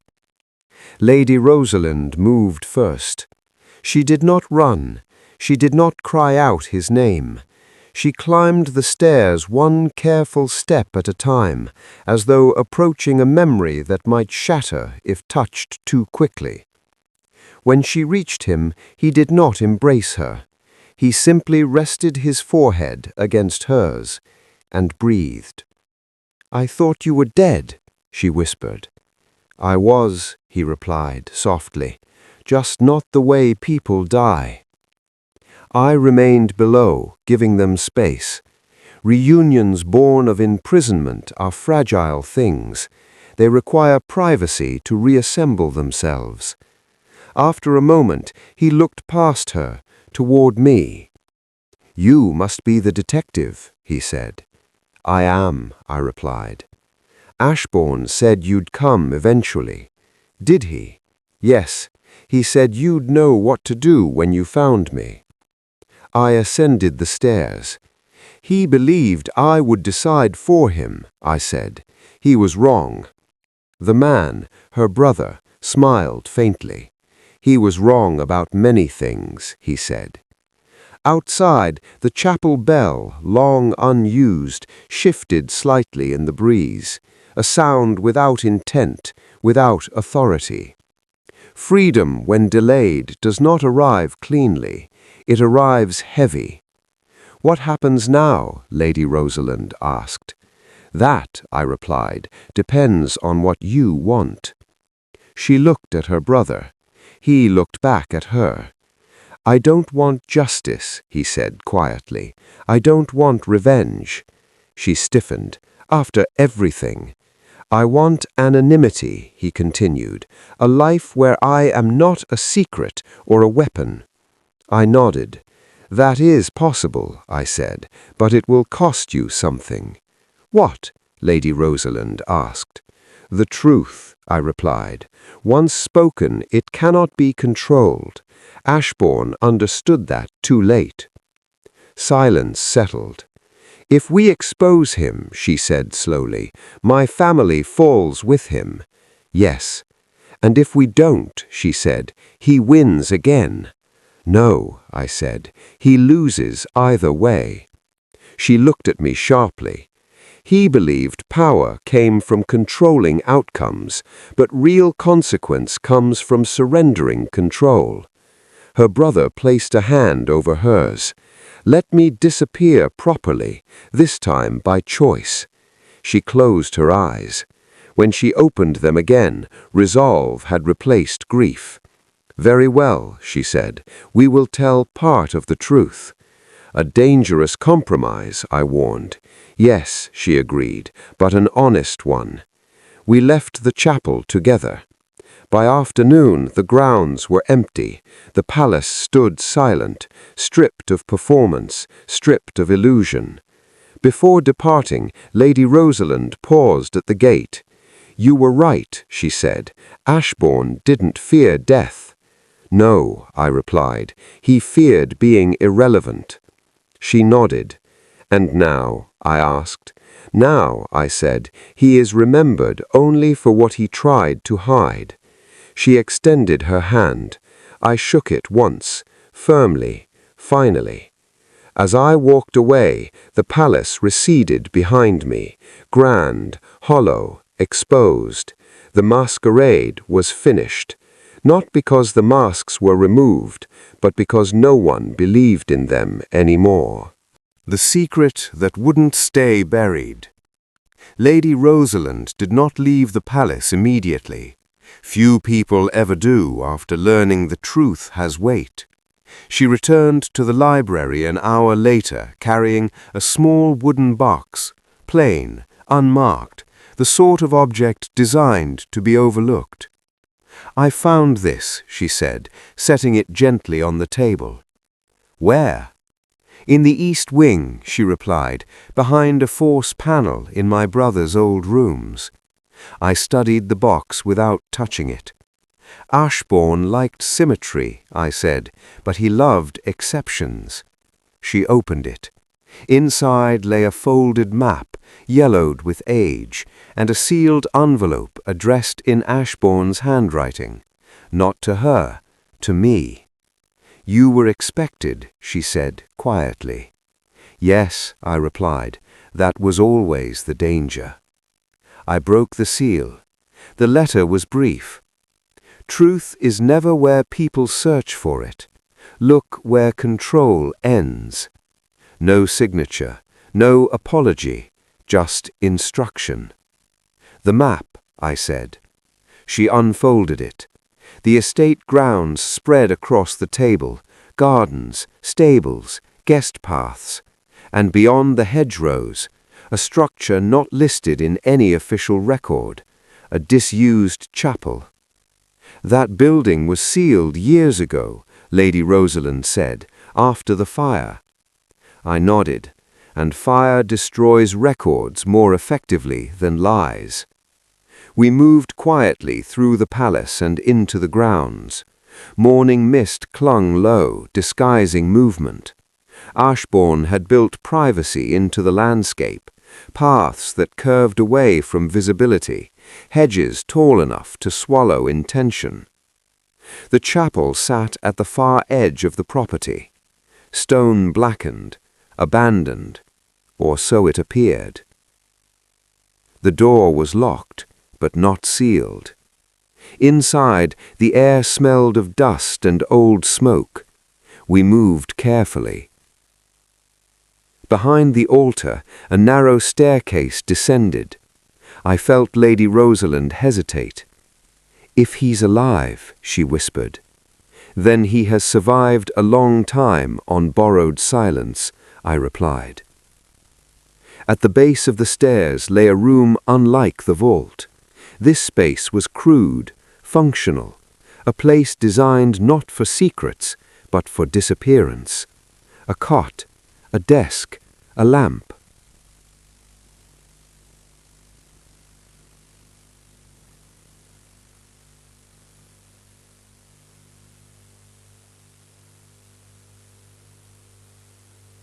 The shape a scandal takes after silence. Scandals do not erupt, they seep. By the third day after the masquerade, Ashbourne Palace was no longer sealed by police tape or authority. It was sealed by rumour, thicker, more invasive, and impossible to keep out. I read about it first in a morning paper in a small café 2 towns away. No names, no accusations, just a careful column speculating about financial irregularities, unusual invitations, and the unfortunate death of a prominent host during a private gathering. The article ended with a sentence designed to sound reassuring. No further details are expected to emerge. That sentence is never written by someone who believes it.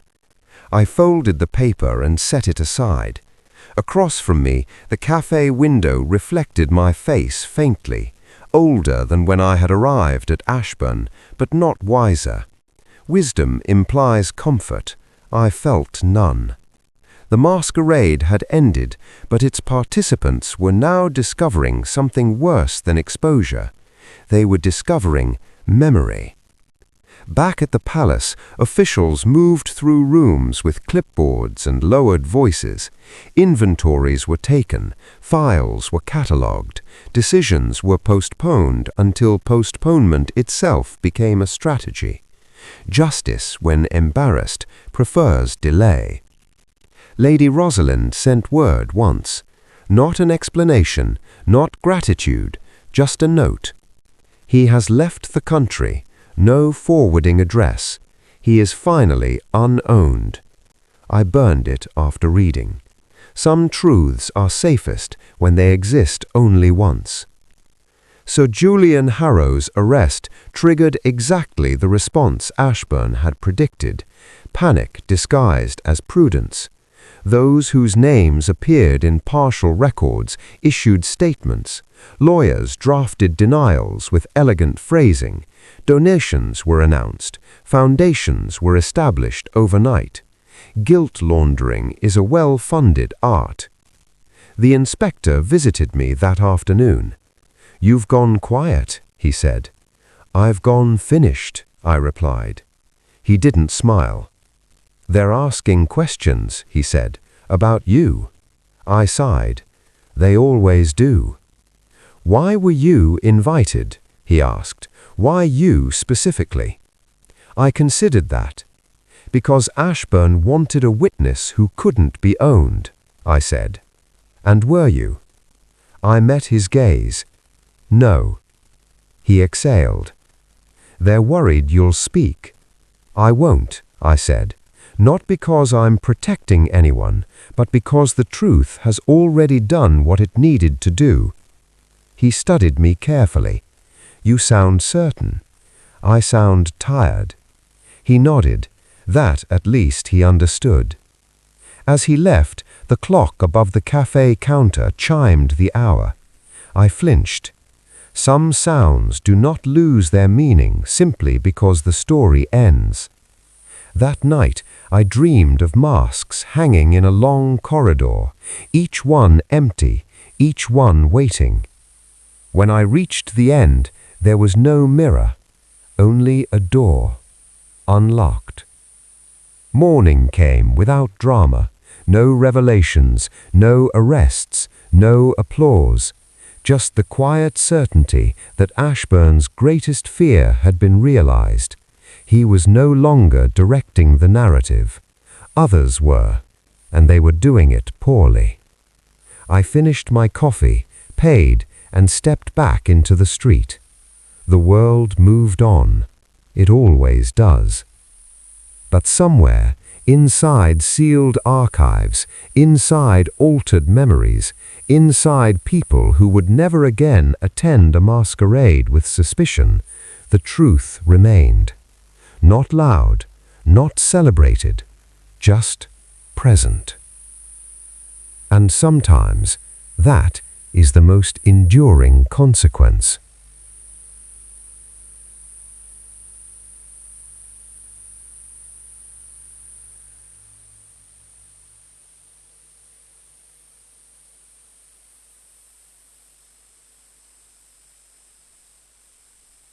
The name that refused to stay buried. After the first week, the scandal changed shape. It always does.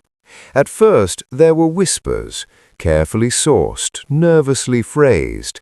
Then came opinion pieces, then speculation disguised as moral concern. The story stopped being about Ashbourne and started being about implications. That was when it became dangerous. I was preparing to leave the country when the letter arrived. No crest, no signature, just an address written with too much confidence. Inside, a single line, "You missed something." I read it twice. Then I smiled, not because I was amused, but because arrogance always leaves fingerprints. The address led me back toward London, to a narrow building tucked behind a row of respectable offices, the sort of place that survives by not attracting attention. Inside, the room smelled of dust and ink. A man waited by the window, older than I expected, carefully dressed, nervous hands. "You came," he said. "Yes," I replied, "which means you should speak quickly." He swallowed. "My name was never in the vault," he said. "That was the mistake." I didn't sit. "And you believe that means you're invisible?" "I was careful," he insisted. "Ashbourne never had proof, only suspicion." "Suspicion," I said, "is rarely enough to kill." His eyes flicked up. "Then why are you here?" he asked. I stepped closer. "Because someone wanted me to believe the story was complete, and the only people who want that are the ones still inside it." His jaw tightened. "I didn't kill Ashbourne," he said quickly. "I know," I replied. "You didn't need to." He stared at me, understanding dawning too late. "You leaked," I continued, "selective information. You nudged Trent. You encouraged Harrow's paranoia. That's absurd." "No," I corrected, "it's subtle." I moved to the desk and picked up a ledger, thin, modern. "You transferred funds," I said, "not to Ashbourne, not to Harrow, to intermediaries, to buy timing." His breathing quickened. "You helped create the conditions," I said, "and then you stepped back." "Everyone did," he whispered. Yes, I replied, but only one of you believed distance meant innocence. Silence stretched. Outside, traffic passed. Lives continued. I thought, he said finally, that once Ashbourne was gone, it would all collapse. And instead, I said, it reorganized. He closed his eyes. They're already rebuilding, he whispered. New names, new partnerships. Yes. And you won't stop them. No, I agreed, I won't. That surprised him. Then why? Because, I said, my job was never to end corruption. I met his gaze. It was to expose design. He slumped slightly. And now? Now, I said, you decide whether you vanish quietly or become useful. His eyes widened. You'd let me go? I would let truth go, where it causes the most discomfort. He nodded slowly. I'll cooperate, he said. I know, that's why you sent the letter. When I left, I didn't look back. Some confessions don't need witnesses, they need direction. And as I stepped into the street, one thought settled firmly. Ashbourne had been the center of the web, but he had not been its edge. The final mistake after the applause. The mistake came quietly. It did not arrive with threats or violence or even urgency. It arrived as confidence. 2 weeks after the masquerade, a name appeared in print that should not have. Not accused, not condemned, mentioned. Buried in the final paragraph of a financial article, too precise to be accidental. A consultant, an advisor, a man who had never been invited to Ashbourne Palace. Except he had just never worn a mask. I folded the paper slowly. This was the final error Ashbourne had predicted, but not lived long enough to witness. Someone believed the story was finished. I requested a meeting. The response was immediate. That too was telling. We met in a quiet restaurant where conversations died politely at table edges. The man arrived early, ordered nothing, and watched the door with the practiced calm of someone accustomed to control. You wanted to see me, he said. Yes, I replied, because you wanted to be seen. He smiled faintly. You don't have anything, he said. Not anymore, I agreed. His smile widened.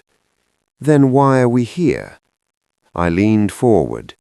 Because, I said, you forgot the most dangerous phase of a scandal. And what is that? The recovery.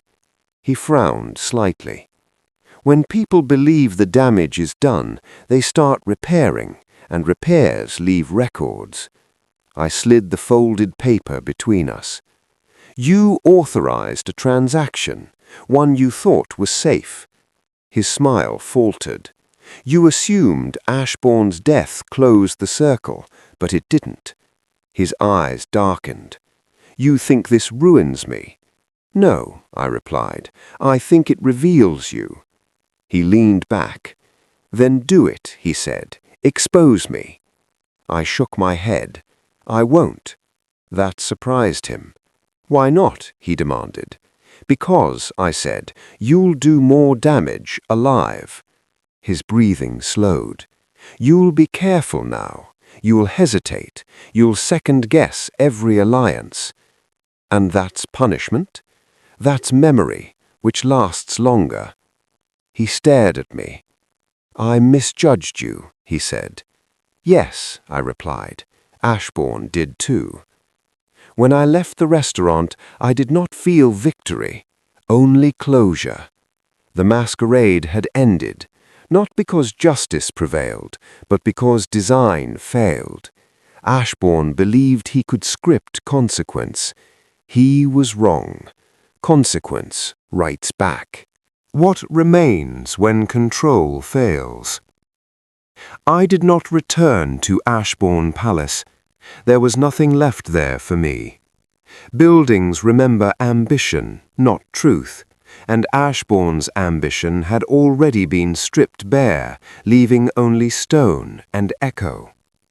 Instead, I travelled north, quietly, without announcement, to a place that had never appeared in the vault, the files, or the carefully curated lies. A registry office.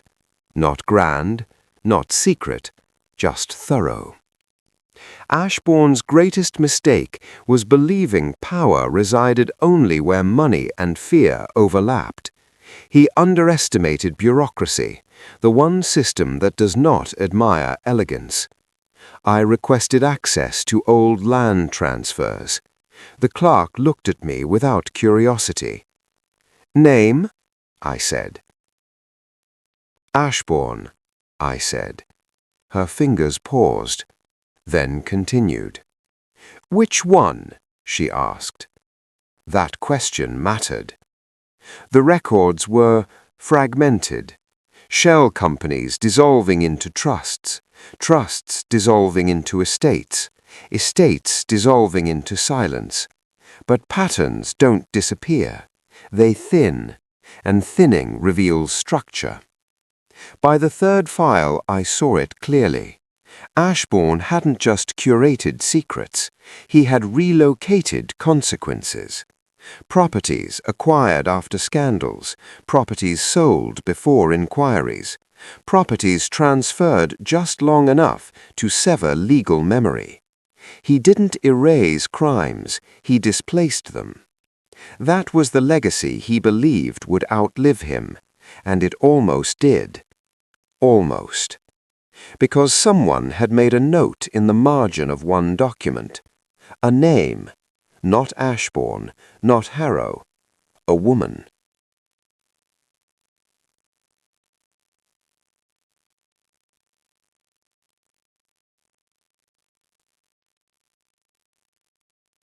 When truth provokes its last defense, documentation has a peculiar effect on powerful people.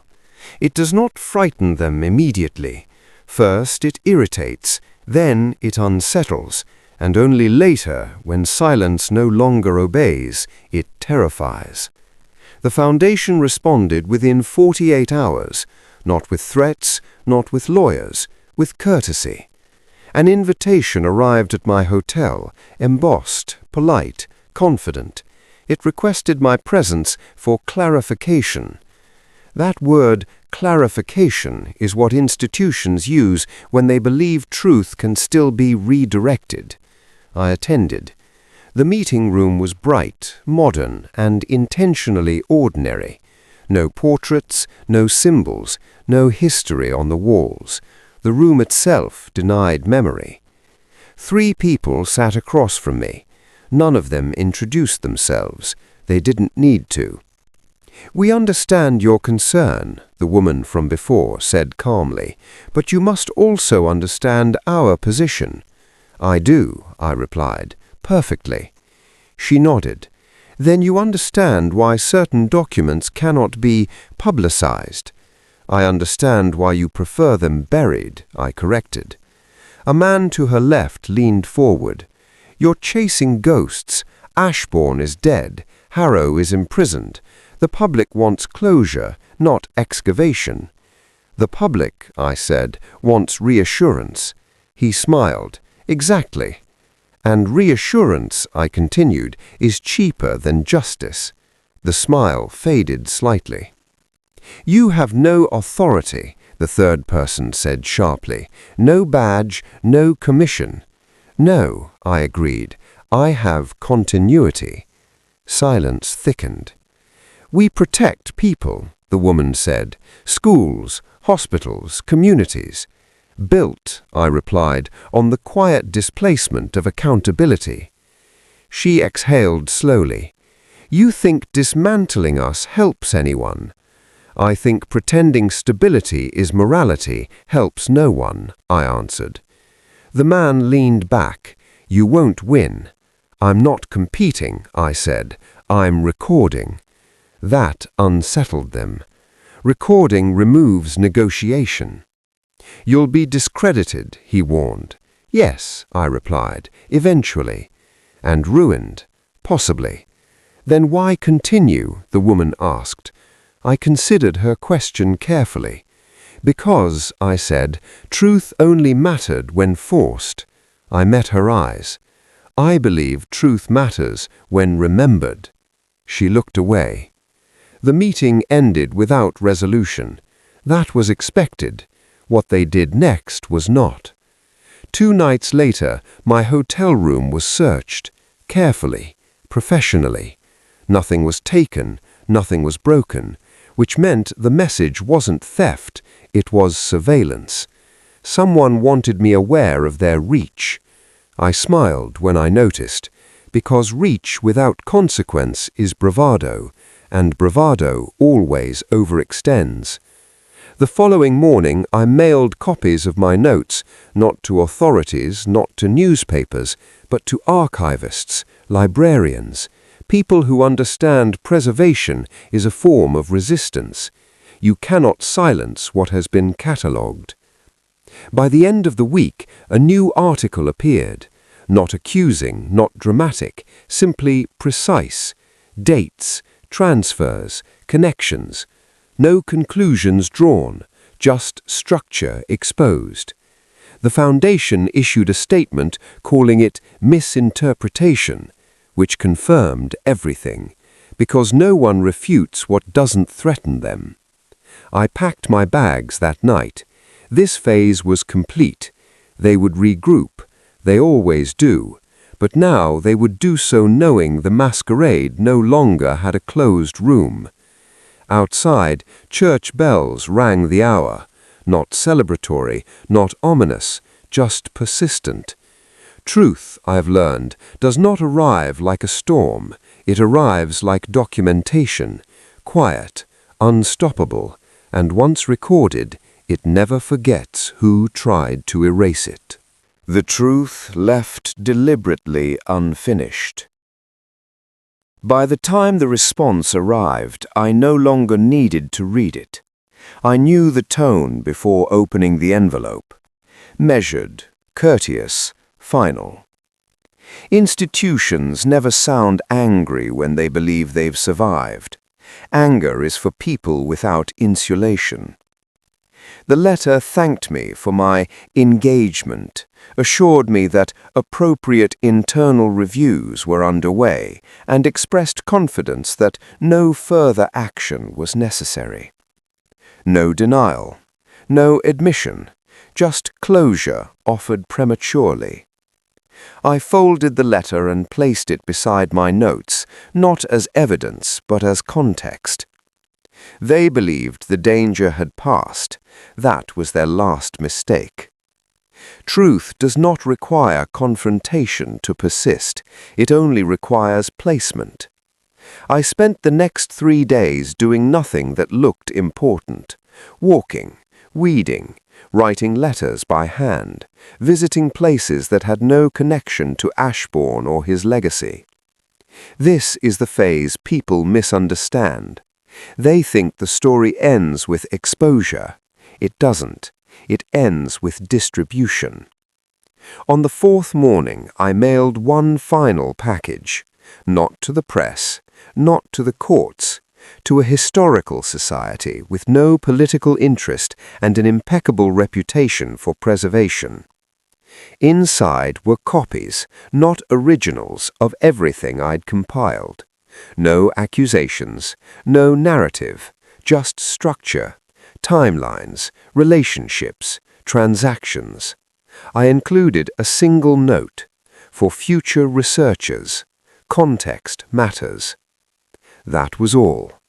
I did not wait for confirmation. Preservation does not announce itself. That afternoon, I received a call from a number I did not recognize. "You've made your point," the voice said. "Yes," I replied, "I have." "You could have destroyed us." "No," I said, "you could only have been destroyed by yourselves." Silence. "What do you want?" the voice asked. "Nothing," I answered. "That's what frightens you." The call ended. I left the city that evening. No chase, no urgency, just distance, because distance is what turns noise into signal. On the train, I watched the countryside slide past, fields, hedges, stations with clocks no one questioned anymore. The masquerade had taught me something I'd known but never fully accepted. People do not fear lies, they fear records. Ashbourne had built his empire on secrecy, convinced that control required darkness. He was wrong. Control requires belief, and belief collapses when memory becomes accessible. The truth I uncovered would not explode, it would endure, quietly, waiting. That is how history corrects arrogance. As the train slowed, I glanced once more at my reflection in the glass. No mask, no title, no illusion of finality. Cases like this do not end, they settle, and sometimes settling is the most disruptive outcome of all. I stepped off the train and walked into the evening crowd, unremarkable, anonymous, free. Behind me, Ashbourne's name would fade, not erased, contextualized, reduced to a footnote in a longer story, which is ultimately the only justice men like him ever truly fear. When legacy begins to speak back. Time passed, not dramatically, not cleanly. It passed the way water moves through stone, slow, persistent, reshaping what arrogance believed permanent. Ashbourne's name did not vanish from society pages overnight. It lingered first as discomfort, then as curiosity, and finally as something quieter and more dangerous, reference. I saw it months later in an academic journal, a footnote, a cautious paragraph discussing financial consolidation practices in pre-war aristocratic estates. No accusation, no condemnation, just connection. That was enough. Because once a name becomes useful to researchers, it is no longer protected by silence. I was in Vienna when the second letter arrived. This one had no envelope. It was handed to me directly by a concierge who did not ask questions. Inside, a single sentence. They're reopening the land inquiry. I smiled, not from satisfaction, but recognition. This was inevitable. Records attract scrutiny the way blood attracts attention, not immediately, but always. The inquiry would not lead to arrests, not yet. It would lead to hearings, reviews, committees, the slow machinery that powerful people fear more than scandal because it cannot be bribed with urgency. I left Vienna the next day, not because I was summoned, but because endings deserve witnesses. Back in England, the weather had turned grey, the kind of grey that makes everything look honest. I attended one hearing anonymously, seated behind men who believed anonymity protected them. They spoke carefully. They blamed administrative complexity. They invoked tradition. They invoked stability. I watched as Ashbourne's system defended itself without ever naming him. That was his final legacy, a structure that continued speaking long after its architect was gone. Outside the chamber, a woman approached me, older now, less composed. "You told us this would happen," she said. "Yes. You were underestimating memory." She hesitated. "Will it ever end?" I considered that. "No," I said, "but it will change shape." She nodded slowly, as if accepting a diagnosis. That evening, I walked through a park where children played among statues erected for men whose names no one remembered clearly anymore. Legacy is not remembrance, it is residue. Ashbourne believed his death would immortalize him. Instead, it reduced him to context, to example, to caution. That night, I dreamt of the masquerade again, but differently. The ballroom was empty, the masks lay scattered on the floor, and the clock had stopped. Not broken, finished. I woke before dawn with a familiar certainty. The story was nearing its end, not because justice had prevailed, but because control had failed completely. And once control is gone, truth does not need champions, it needs patience. I packed my bag. There was one last place I needed to go, not to confront anyone, not to reveal anything new, but to close the circle Ashbourne had tried to leave open. The return that asks no questions. The village lay quieter than I remembered. Not abandoned, just settled into itself, as places do when they believe their part in history is finished. Wickford's lanes curved inward, hedges trimmed with care that suggested pride rather than fear. The hall stood at the edge of it all, unchanged in posture, if not in meaning. I did not announce myself. I never do when I intend to listen. The caretaker recognized me anyway. They always do eventually. People remember faces associated with endings. "You've come back," he said. "Yes." He hesitated. "It's been difficult." "For whom?" He considered that. "For the house." I nodded. Houses absorb consequence. They outlive the people who misuse them. He led me through rooms that had been stripped of excess, tapestries removed, portraits relocated, furniture covered in linen. Wickford Hall was no longer a stage. It was becoming a document. In the drawing room, the grandfather clock stood silent, its face intact, its pendulum still. No one had repaired it. "Why?" I asked. The caretaker shrugged. "Didn't seem right." "Good," I said. "Some things should remain unfinished." We stood for a moment in the quiet. "People still ask," he said, "about that night." "They will," I replied, "for a while." "And then?" "Then they'll ask about something else." Memory is loyal only to repetition. I asked to see the cellar. He obliged. The steps creaked the same way they had months ago. The air was colder, heavier, as though the ground itself remembered what had been hidden there. The work table remained.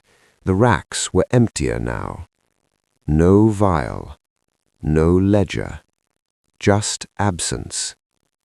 Officials came, the caretaker said, took what they could identify. And what they couldn't, I asked. He looked away. They left. Of course they did.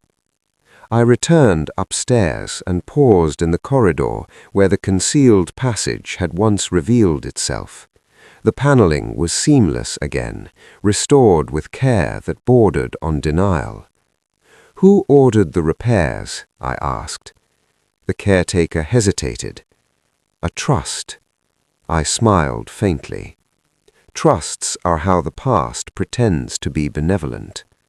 "Has anyone else come back?" I asked. "Once," he said. "A woman, quiet, didn't stay long." I didn't ask who. I already knew. I stepped outside as dusk settled over the grounds. The trees were bare now, branches etched against the sky like unfinished sentences. Somewhere beyond the hedgerow, the chapel remained sealed, its purpose fulfilled. I walked the perimeter slowly, deliberately, until I reached the gate. There, affixed to the iron, was a small plaque, temporary, unassuming, property under historical review. That was enough. I rested my hand against the cold metal. Ashbourne believed death would freeze his design. He had misunderstood time. Time does not preserve intent. It preserves consequence. As I turned away, I felt no triumph, only resolution.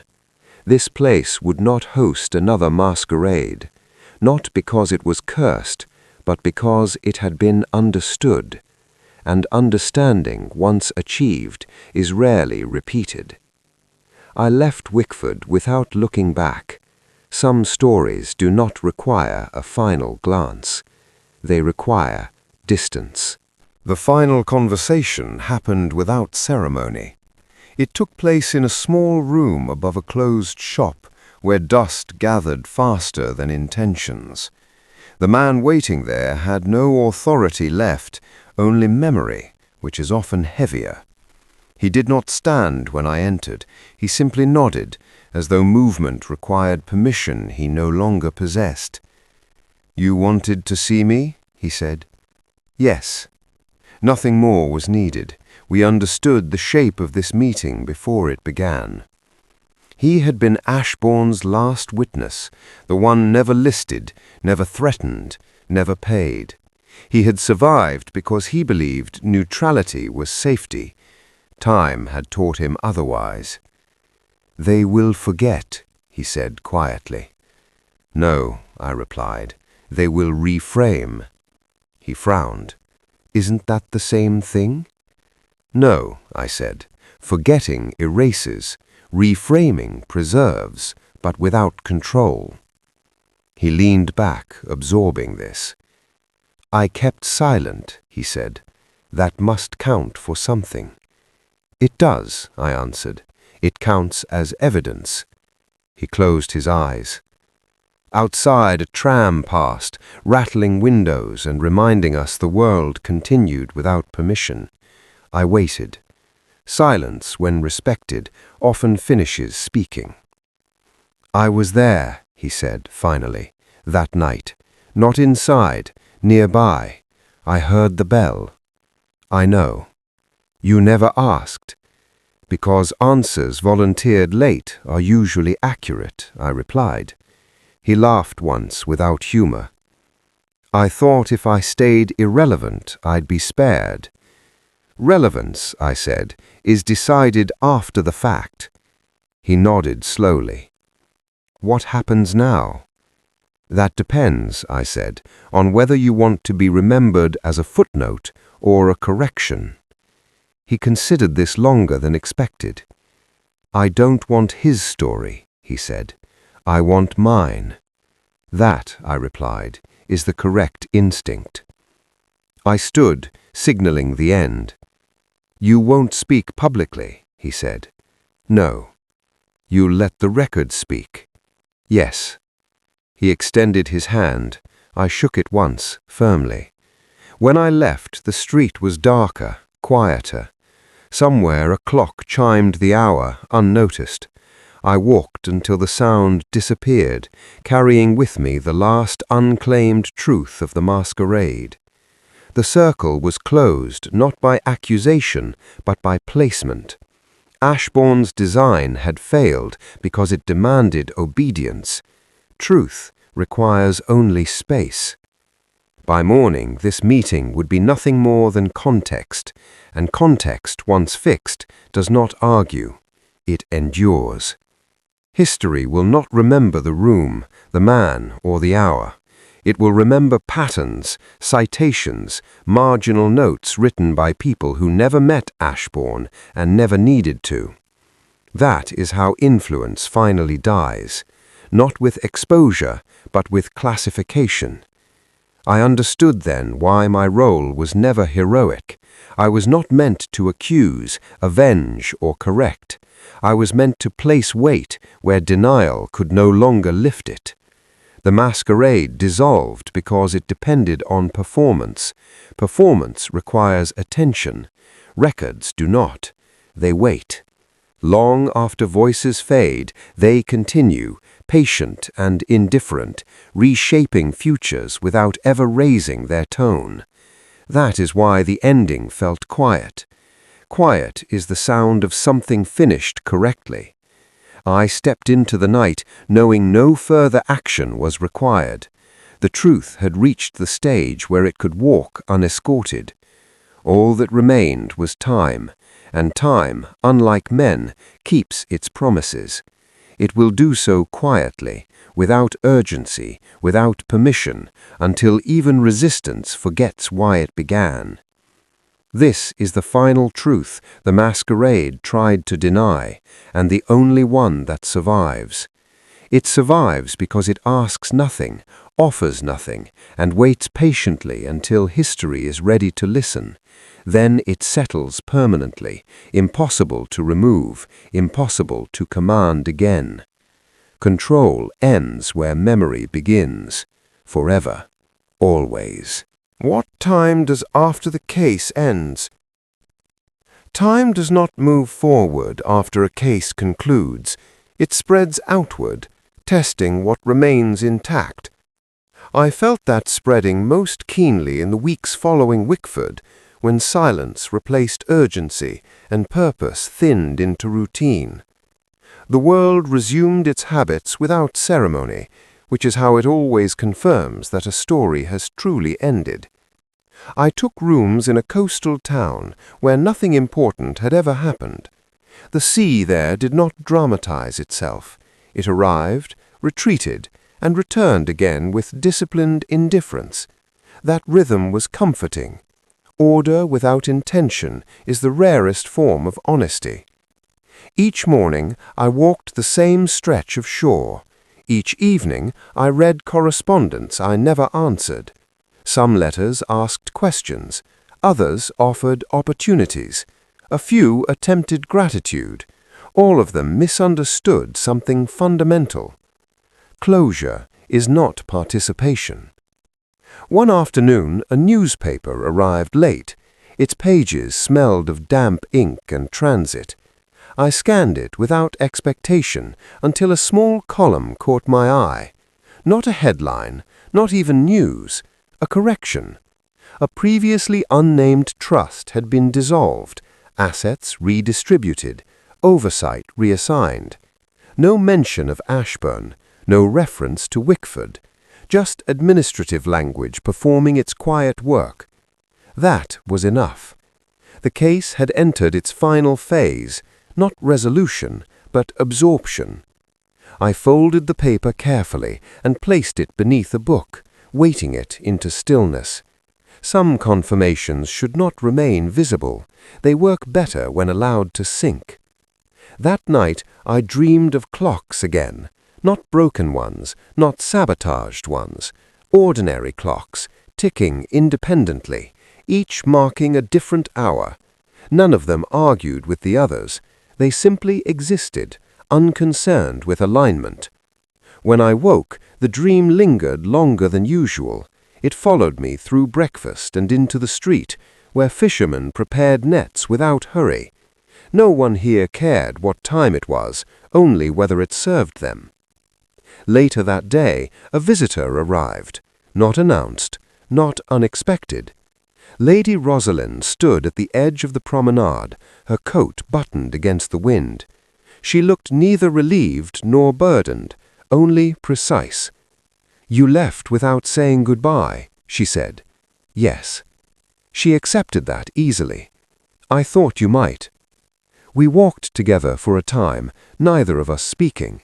The sea did not interrupt. "They're rewriting it," she said eventually. "The story." "Yes." "They're making him smaller." "That," I replied, "is the most accurate version." She nodded once. "My brother has settled, somewhere quiet." "I'm glad."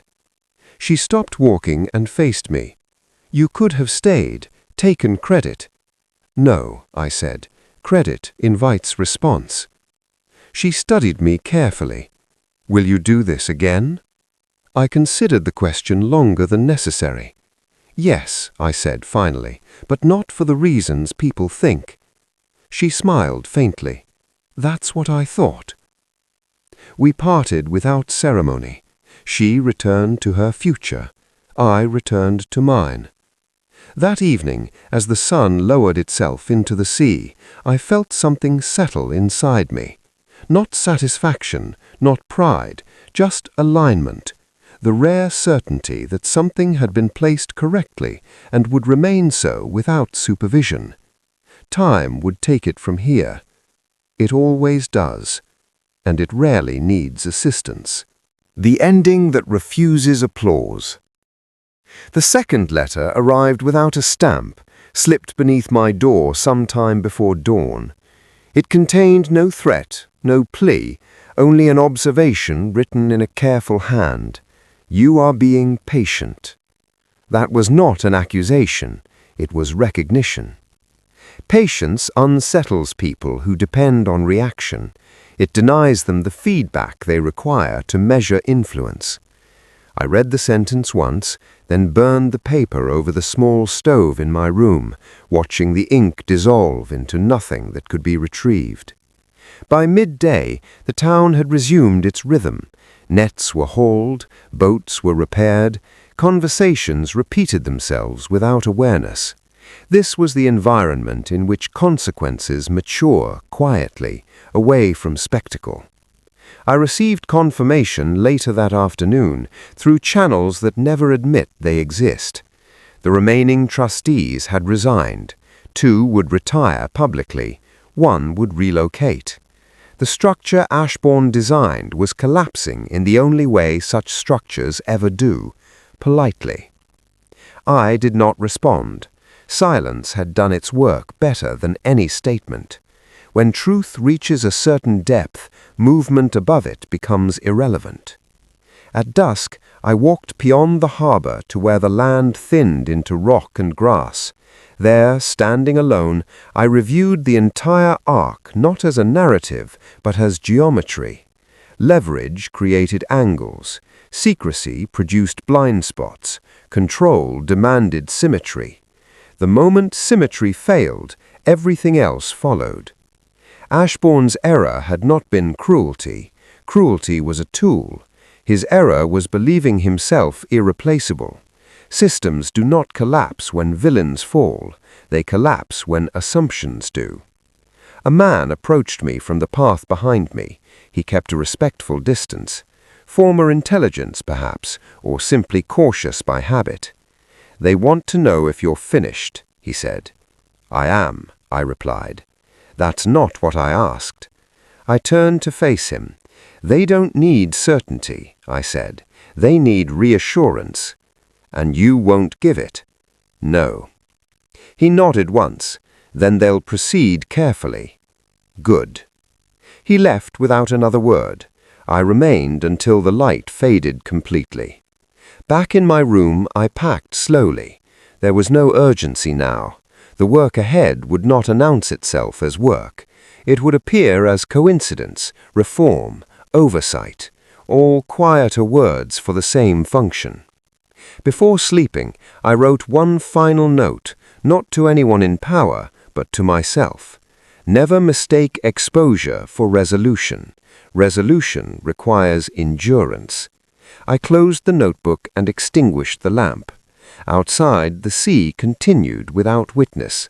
Somewhere inland, records were being catalogued, indexed, stored by people who would never know my name. That anonymity felt appropriate. Stories like this do not require authors once they are placed correctly. Tomorrow I would leave, not pursued, not celebrated, simply unnecessary, which is the closest thing to an ending the truth ever allows. That understanding stayed with me as I turned the key in the lock and listened to the mechanism respond. Locks, like systems, reveal their nature when engaged slowly. Forced, they resist. Respected, they open. I stepped into the corridor carrying nothing that mattered, leaving behind only arrangement. Whatever followed would unfold without instruction. That is the final discipline of this work, knowing when presence becomes interference. I descended the stairs, crossed the street, and merged with the ordinary flow of lives continuing uninterrupted. No signal marked the moment, no witness recorded it. yet the balance shifted all the same, settling into place with the certainty of gravity completing its task. It was enough, and it always would be, because endings only matter when they refuse to announce themselves loudly or demand applause from anyone watching closely at all today, quietly. When leaving is the only proof. I left the town before sunrise, carrying only a small bag and the quiet assurance that nothing followed. The station platform was empty, except for a porter sweeping yesterday away. He did not look up. That was fitting. Departures that matter rarely draw attention. On the train, fields slid past like pages turned without interest. I watched them until motion became background, then allowed my thoughts to settle. Not on Ashbourne or Wickford or the long chain of consequence, but on the absence they had created. Absence is not emptiness. It is space reclaimed from misuse. At the next junction, a newspaper lay abandoned on the seat across from me. I did not pick it up. I already knew what it would say, and more importantly, what it would not. Stories had softened into process. Names had thinned into committees. The spectacle was finished. I changed trains once, then again, each transfer loosening the last threads of obligation. By midday, I was nowhere relevant. That anonymity was deliberate. It is difficult for power to retaliate against what it cannot locate emotionally.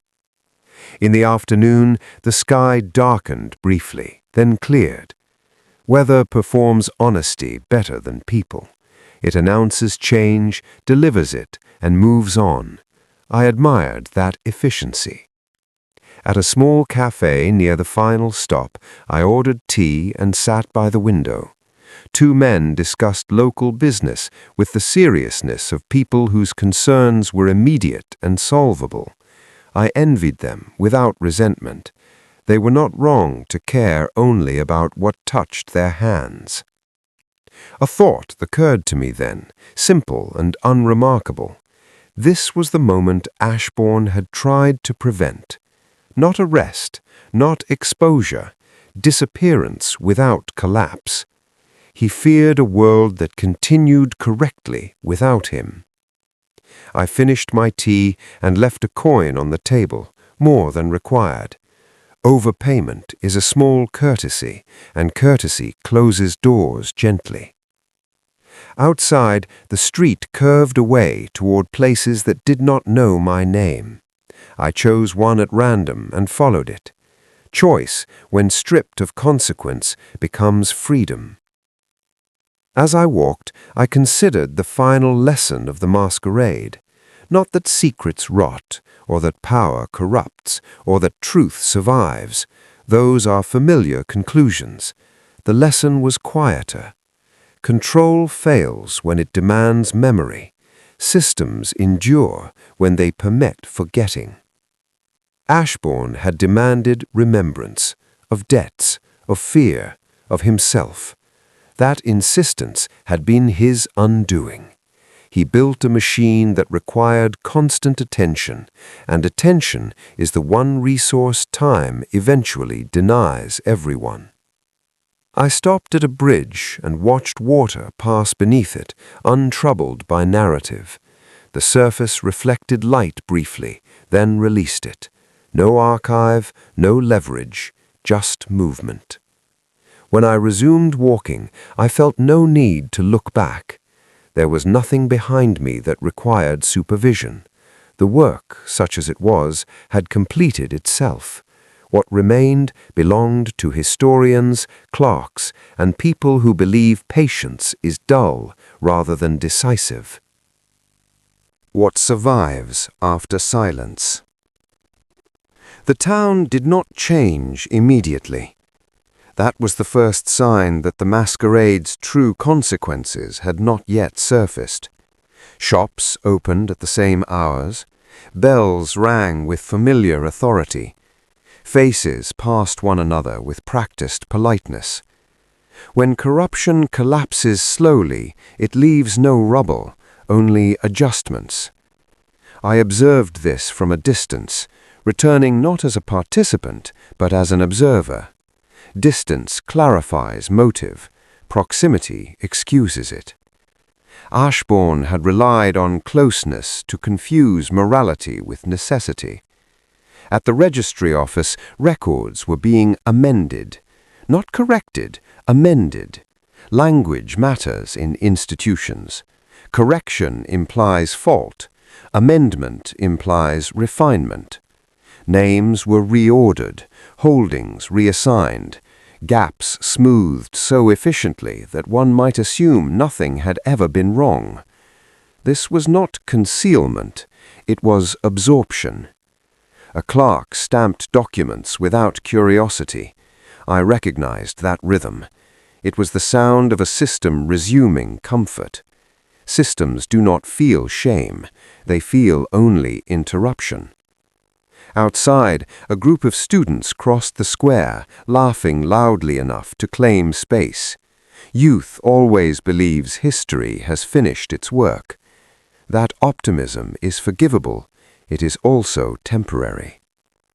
I walked past the hall where Ashbourne had hosted his final spectacle.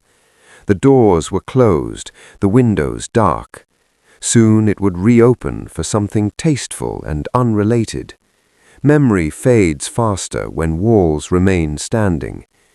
Inside, the echoes would still exist, but echoes require listeners.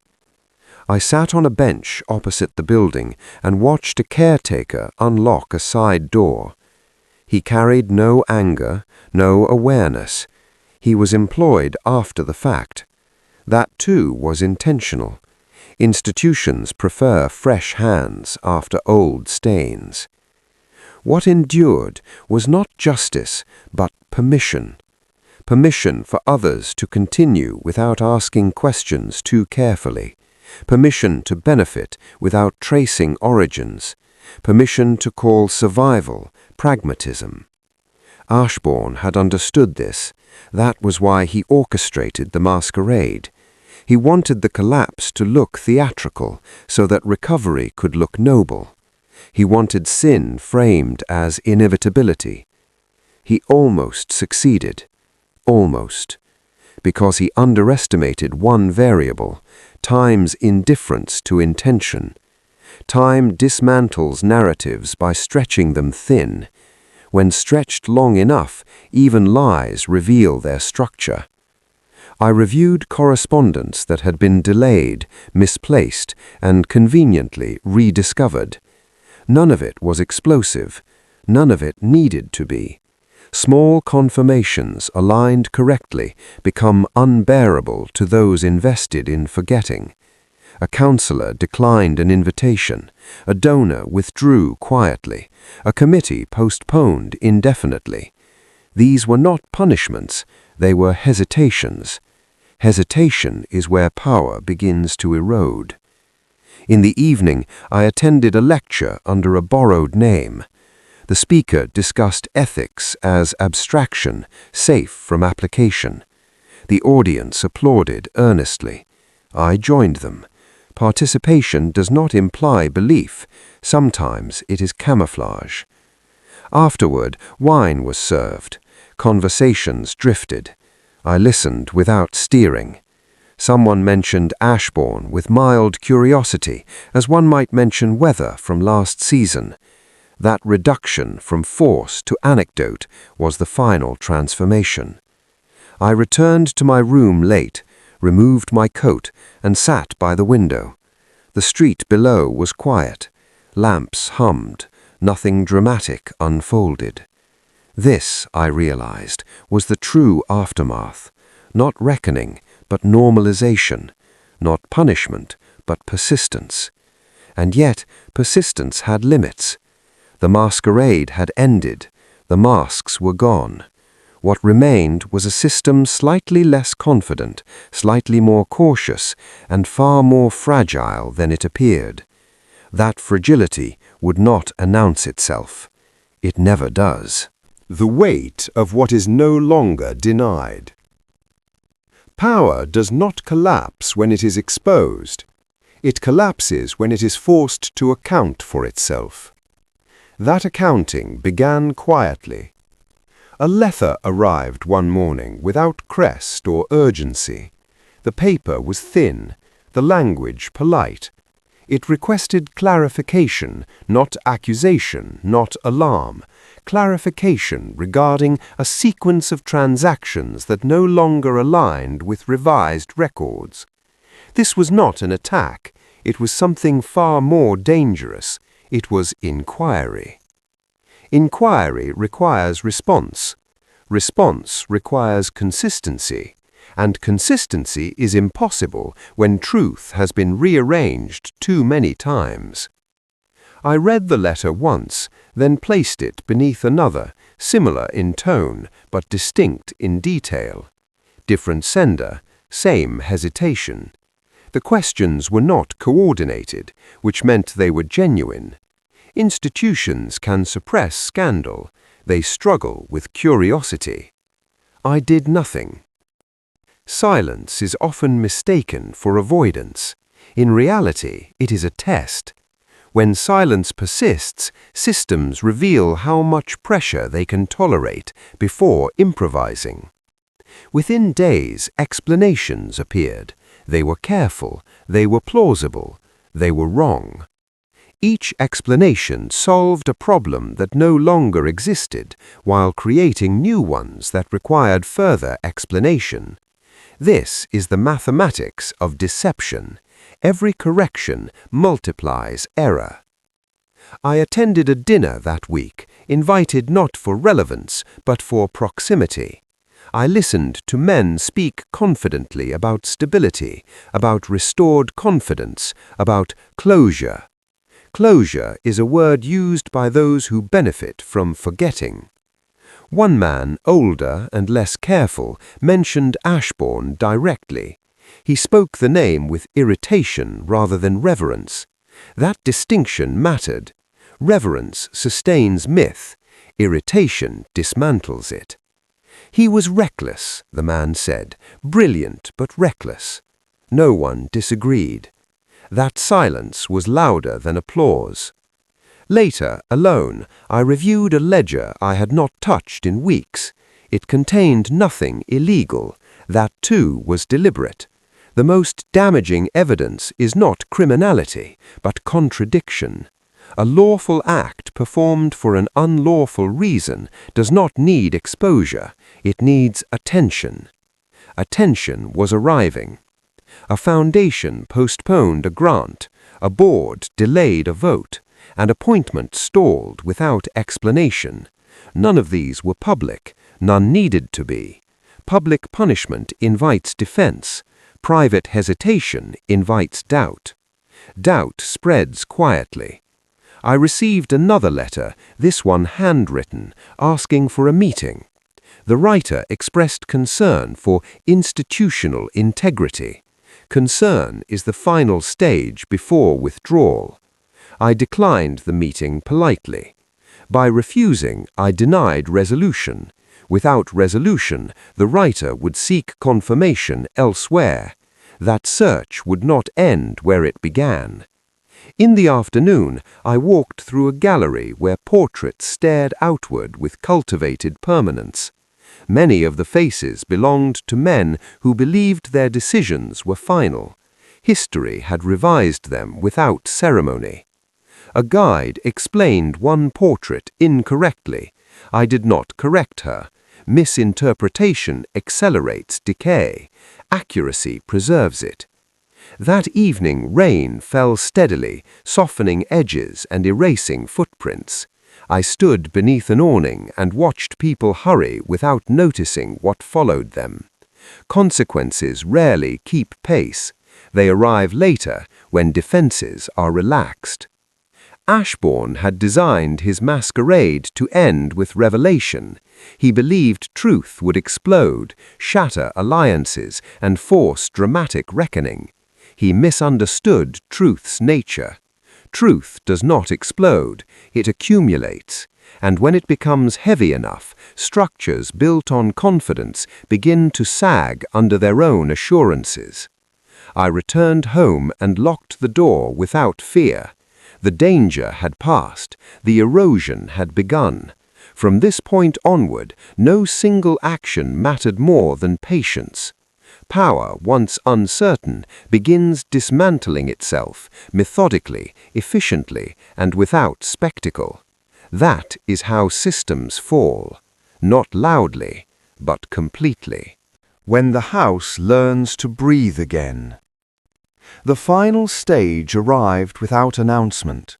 There was no letter, no summons, no quiet appeal disguised as courtesy. Instead, there was absence. Invitations stopped. Names were no longer mentioned. Doors that once opened smoothly now required justification. This was not exile, it was evaporation. I noticed it first in conversation. People spoke around certain subjects, stepping carefully as though the floor beneath them might give way. Ashbourne's legacy had not become scandal, it had become inconvenience. That distinction mattered. Scandal provokes defense, inconvenience provokes removal. A position once guaranteed was quietly redefined. Authority shifted laterally, then dissolved into committees where responsibility could be shared thin enough to disappear. No one protested. Protest requires belief. Belief had already eroded. In the weeks that followed, I saw how institutions heal themselves, not by confession, but by substitution. New faces replaced familiar ones, language softened, records were streamlined. Nothing false was written, inconvenient truths were simply not repeated. This was not corruption, this was survival. Ashbourne would have admired it had he lived long enough to observe the aftermath he designed, but he would also have failed to recognize his own exclusion from it. The system he trusted did not avenge him, it absorbed him, then continued without pause. I passed the hall again one evening. Light spilled through the windows, music floated briefly into the street. A gathering was underway, different theme, different guests, the same walls. I did not enter.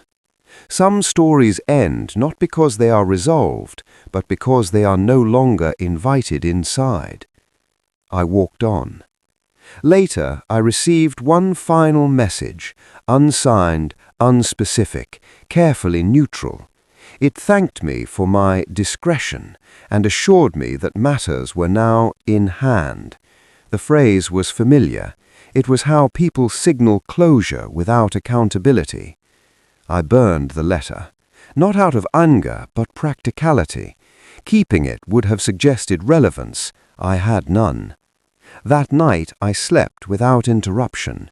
No dreams of masked halls or ticking clocks, no echoes. Sleep, like truth, prefers simplicity. In the morning I packed lightly, a few books, a coat, nothing that implied permanence. Permanence invites examination. Transience avoids it. Before leaving, I stood at the window and watched the street wake. A vendor arranged goods. A child ran ahead of a parent. Ordinary life reasserted itself with admirable indifference. That indifference was the true verdict.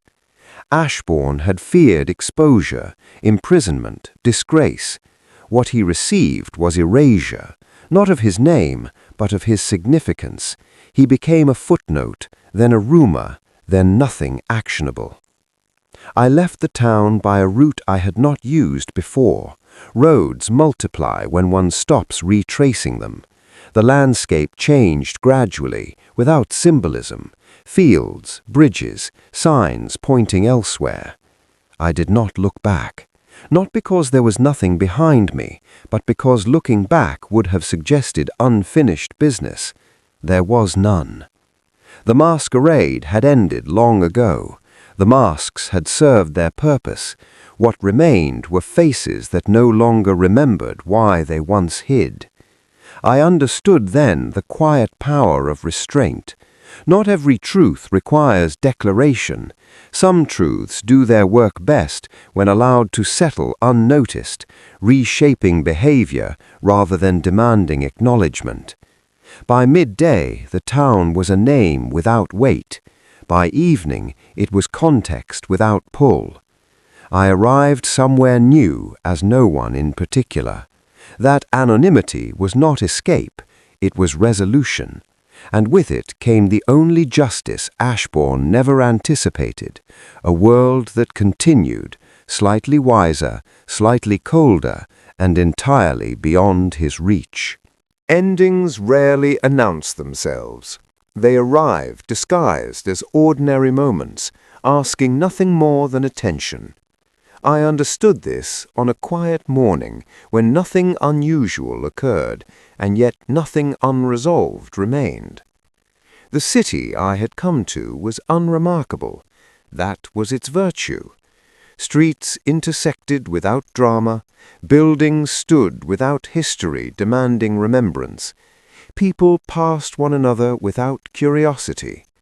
It was a place where stories were allowed to conclude without ceremony. I took a room above a bakery. Each dawn, the smell of bread rose through the floorboards, grounding the day before it began. Routine is an underestimated anchor. It reminds the mind that chaos is not the natural state of things, merely a visitor. I spent my time reading, walking, and listening. Listening, most of all.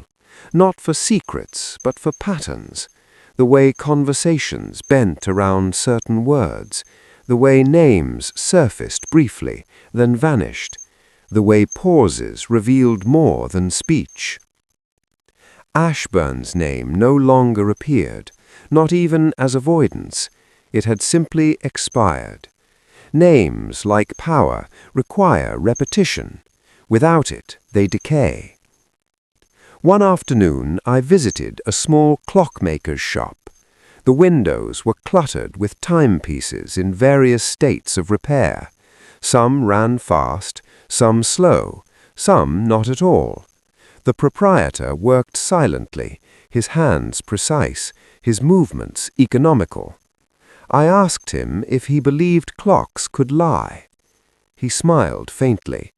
"Clocks don't lie," he said. "People do. Clocks just give them permission." That was the last philosophical conversation I needed. In the days that followed, letters arrived from places I no longer considered mine. Each carried a variation of the same sentiment: relief. Relief that something had ended. Relief that no further action was required. Relief that responsibility could once again disperse safely into abstraction. I did not reply. Some gratitude seeks absolution rather than acknowledgement. I offer neither. At night, I reflected on the masquerade itself, not the event, but the principle. Masks are rarely worn to deceive others. They are worn to simplify decisions. A role provides justification. A costume offers excuse. Ashbourne understood that. He relied on it. He believed that if everyone played their part convincingly enough, no one would question the script. He was wrong. Not because people are virtuous, but because systems eventually tire of maintaining unnecessary complexity. When a role becomes inconvenient, it is revised. When a mask no longer serves, it is removed, not ceremonially, but efficiently.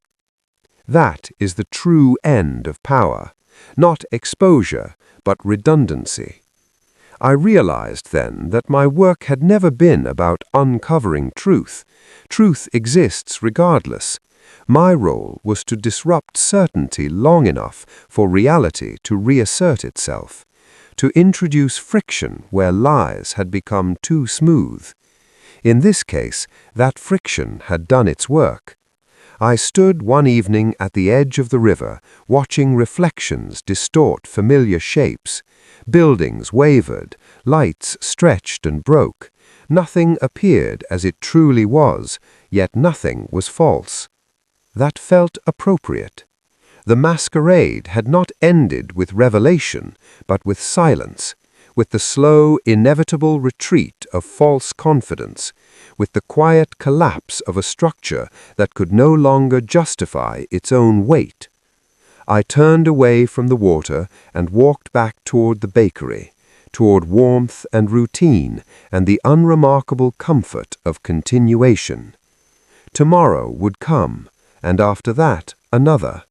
No clocks would need correction, no masks would require removal.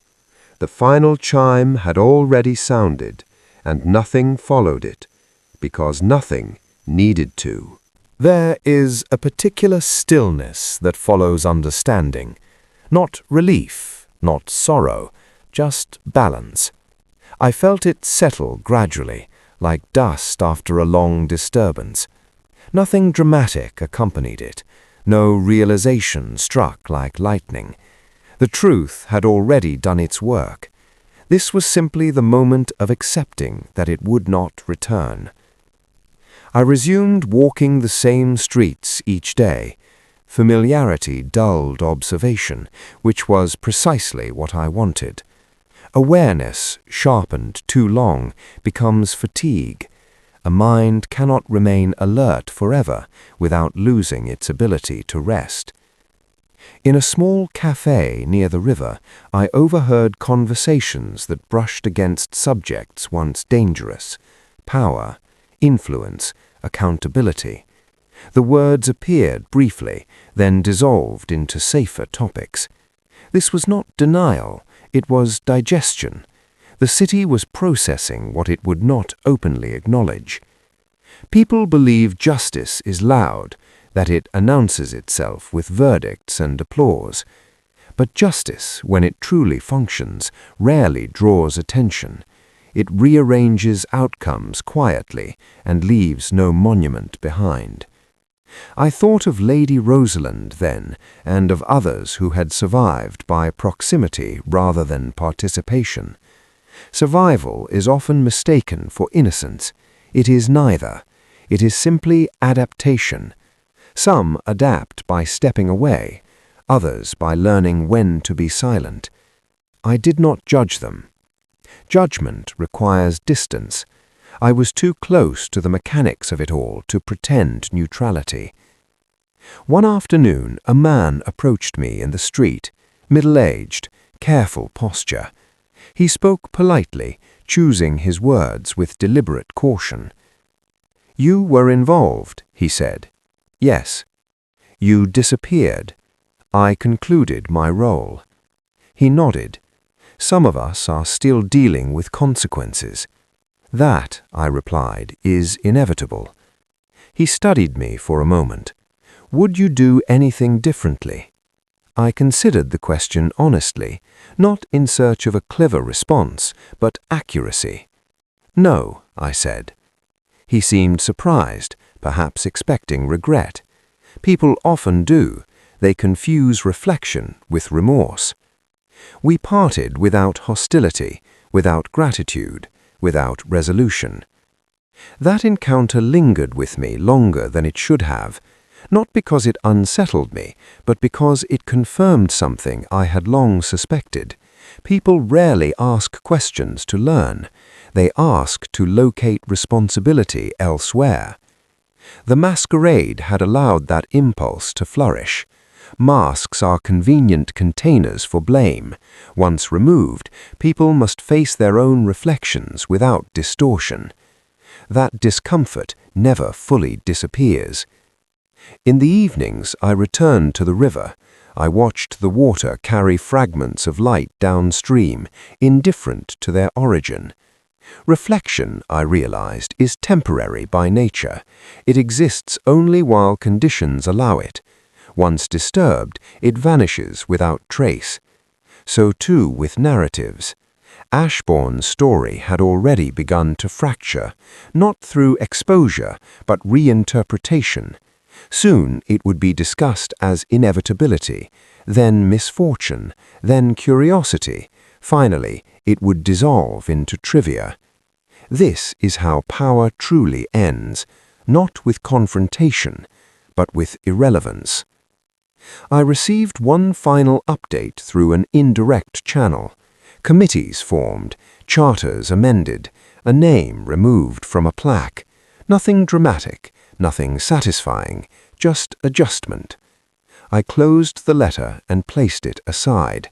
I did not peep it.